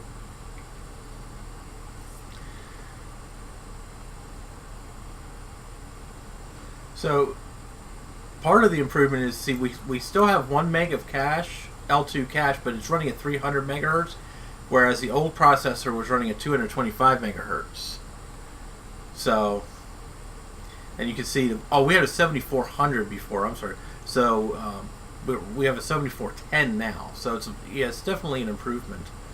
Not a huge improvement, but then again, like I said, this here is testing everything. So, this is testing the video card, the memory, the hard drive access, and that's going to drag the score down big time.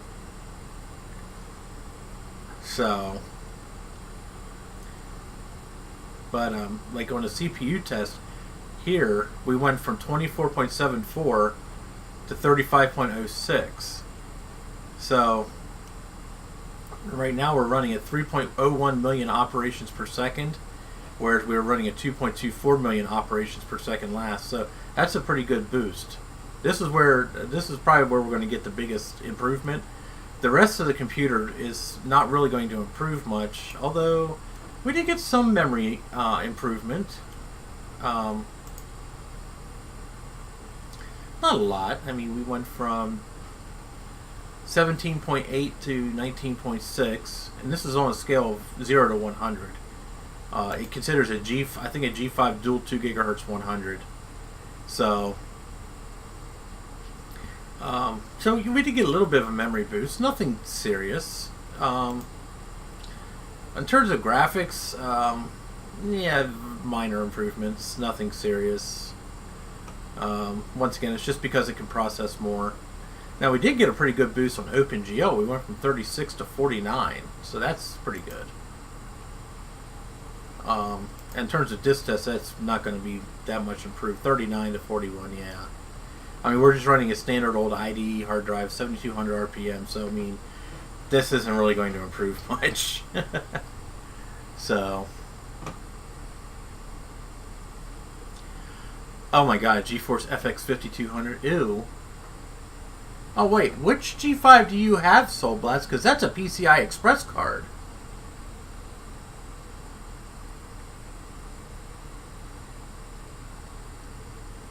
Isn't it? Because that's what I had in my... I had a GeForce 5200 in my... wait, or was that a 50... That might have been a 5800. I'm trying to remember. I don't know, Steve has it now. Those GeForce FX cards suck. They're horrible. They're slow as hell.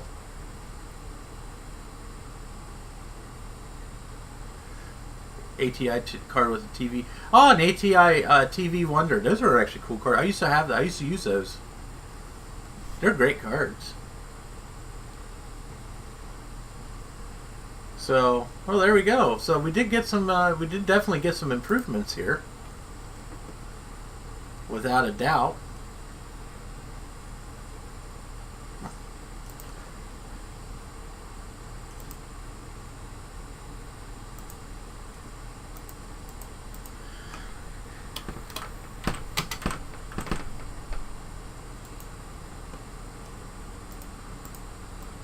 Whoops. No, I don't want to open Safari. Daft machine.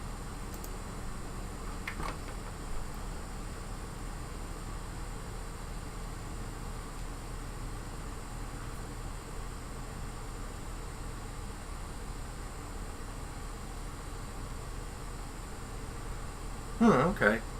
I have to look because I don't exactly remember. Because they used the FX, because the 2005 Power Mac G5s were PCI Express machines. The 2003 and 2004 models were PCI. It's not PCI Express. It's PCI X. It's a faster standard, but it was not used very much. So there we go. We got a good speed boost thanks to Dave Stahl.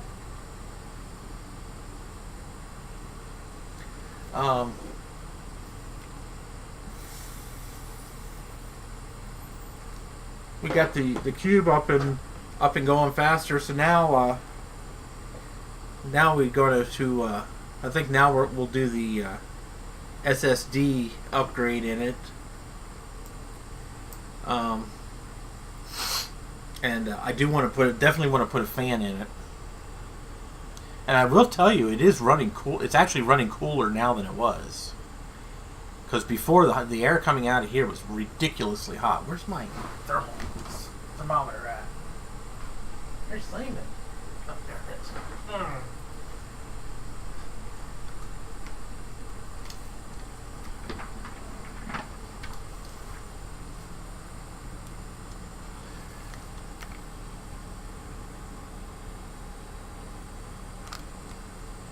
So the air coming out of there is only 29 degrees centigrade. That is very, very good.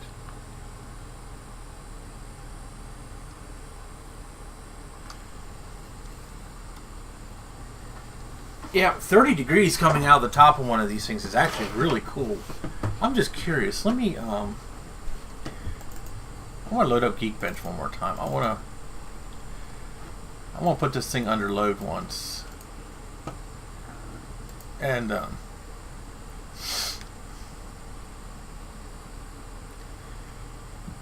well, I had just installed the other processor card not too long ago, Sean. So it's only been a couple months since it was repasted. But the 7410 is a cooler running processor.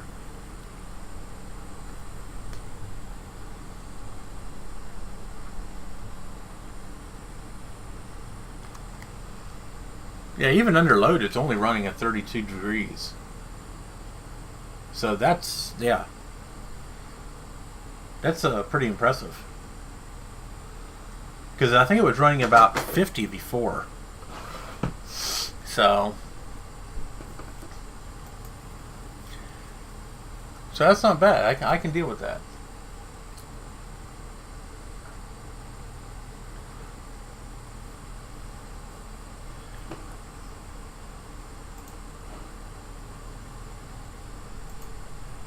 I am quite pleased with that. I want to thank Dave Stahl for providing me with that upgrade. He's very generous in doing so.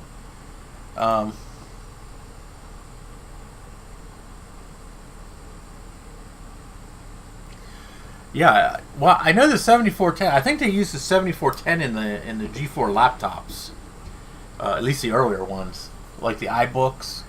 I'm pretty sure that's what they had because they were much more power efficient processor. And yeah, it is a newer chip. So that's why I wasn't too terribly concerned with, even though this is a faster processor, I wasn't too terribly concerned with putting a faster processor in with no fan, because I know the 7410 is a much more power efficient chip and runs a lot cooler than the 7400 does, or even the 7450 runs hot too. So I do still want to put a fan in because I'm not a big fan of passive cooling. So Dave has given me the information I need to get an appropriate fan for the machine. Oh, excuse me. Let's see here. Let's go to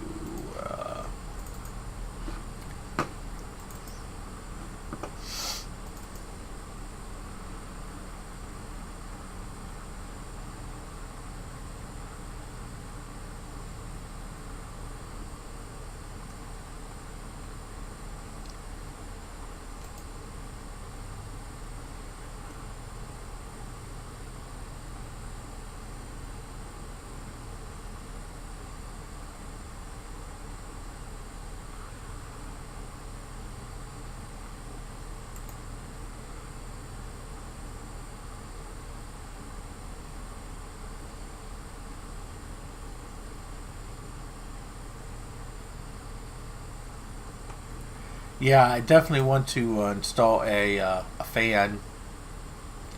Um, to just to keep the life of the machine. And if I put a fan in now, then that'll allow me to upgrade it further without worry. Uh,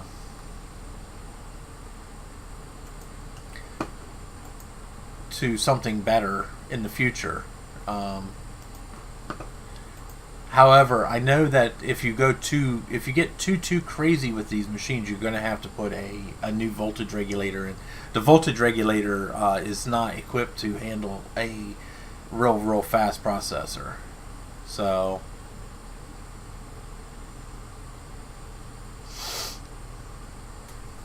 if you get a good fan that can move a lot of air at low RPMs, then you'll never even hear the fan. I can hear the hard drive loud as day right now. I mean, it's loud. Truthfully, I don't think a fan would make any major difference. I mean,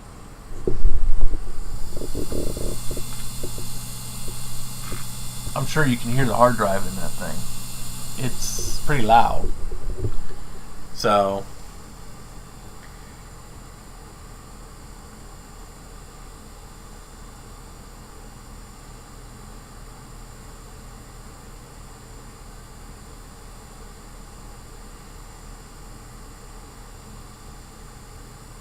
well, my VRM will be fine because this is a 7410.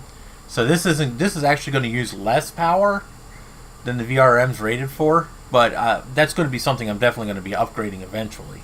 Simply because that's the number one failed component in here, and that's because of it fails because of heat. So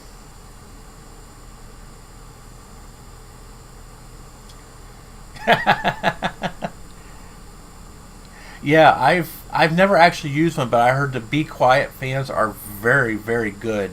They move a lot of air without running real high RPMs. So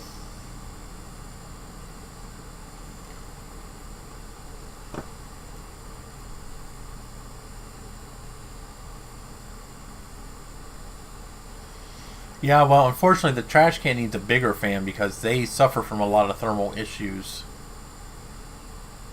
So I mean, I truthfully, I'd rather hear a fan than have my computer burn up. And every once in a while, I don't know if you can hear it, but you'll hear it in the background. You'll hear the fans ramp up on my Mac Pro a little bit because it gets hot.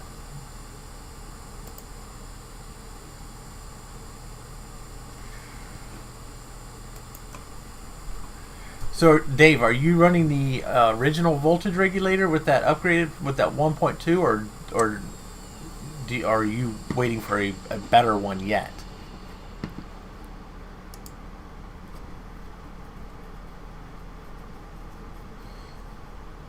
Because that's the only concern. That's the biggest concern I have with doing any serious upgrades. Is really taxing that rather weak VRM out. I mean, it was made for a 400 to 500 megahertz machine, so it's not terribly surprising when you start pushing like into the gigahertz range that the VRMs have issues.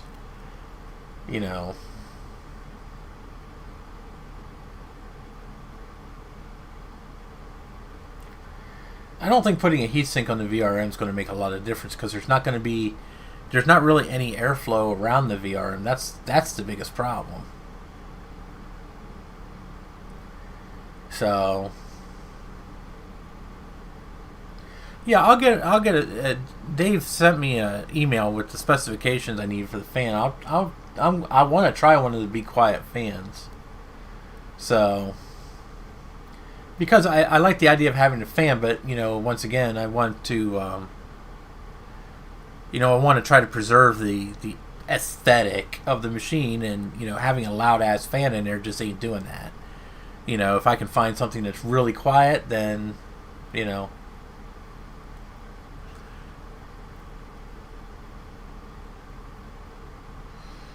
works. We have a pretty significant improvement, Jay.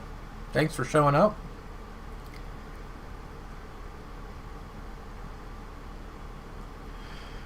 I don't know too many systems that work well with passive cooling. Original Macs had issues with cooling. Hell, even Commodore 64s had problems with cooling. And they were 8-bit systems with 6502s in them. So now Apple IIs in general and Apple II GSs are actually pretty good as long as you don't run hard drives in them. When you get into hard drives and transwarps and stuff like that, then you need to put a fan in. But yeah, we got like a 98-point boost on the Geekbench there, Jay. So I was quite impressed. So even some things that I didn't think would actually be an improvement were actually an improvement, like memory speed and stuff like that. So, but yeah, she booted right up first time, no issues. It's recognizing as a 600 megahertz processor, and it's only running at 32 degrees. The air coming out of the top of the machine is only 32 degrees, so I'm happy. Oh, now the Apple III. The Apple III is just a nightmare. Let's not go into the Apple III. Don't even go there, Sean. Don't get me started on that thing. Biggest piece of shit Apple ever made. Oh my gosh. And trust me, they made some doozies, but oh my god, the Apple III is the worst. I mean, they're neat, but yeah, they're worthless machines. Nowadays, I mean, they're just cool to have for collectible reasons, just because there's not a lot of them around, but I probably wouldn't go out. I had an Apple III once and it was useless, so I ended up selling it to a collector friend of mine. So I think he still has it. So name is Tom Owad. He runs the Apple Fritter website. I don't know if any of you guys are ever on there, but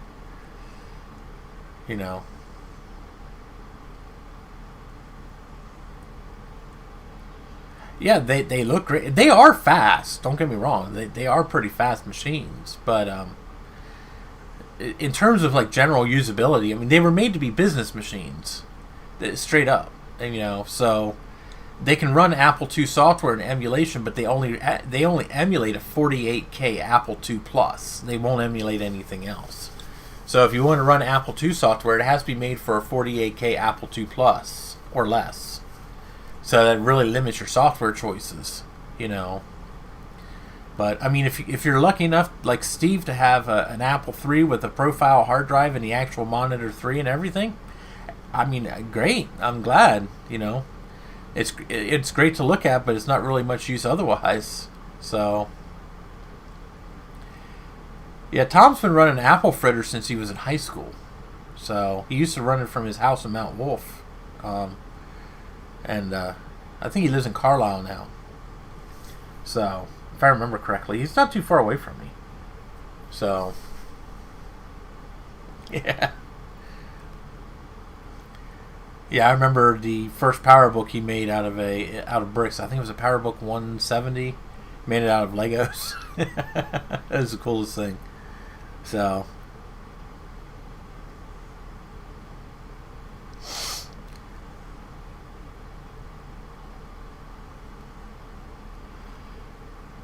but I think I'm gonna end here because looks like it finally stopped snowing.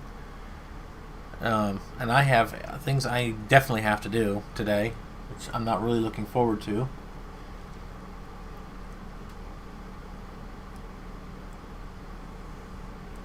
I don't know, Steve, I'd hang on to it. I mean, once you get the basement all cleaned up and, we'll make a little museum over there on the side where it's sitting, and you can set it all up and, people can look at it. Because you have the external floppy drive too, don't you, Steve? You have the Apple III with the memory expansion. I think you have the 128 or 256K memory expansion, the profile hard drive, the monitor, and don't you have an external floppy too?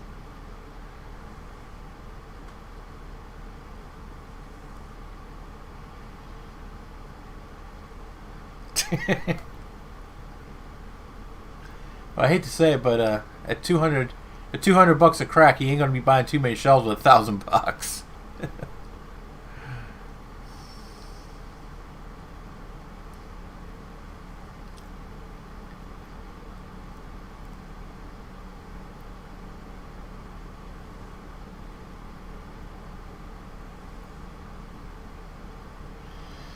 He got past the end user license agreement by not telling Apple what he was doing.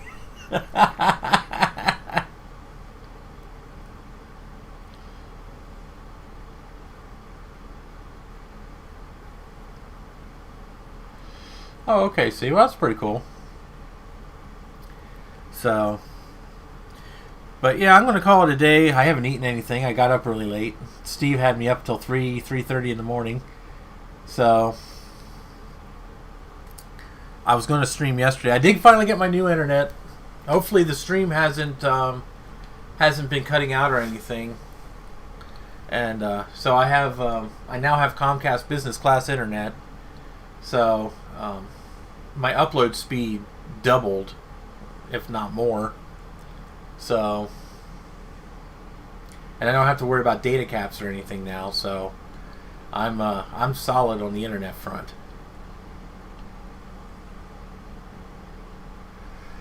Yeah.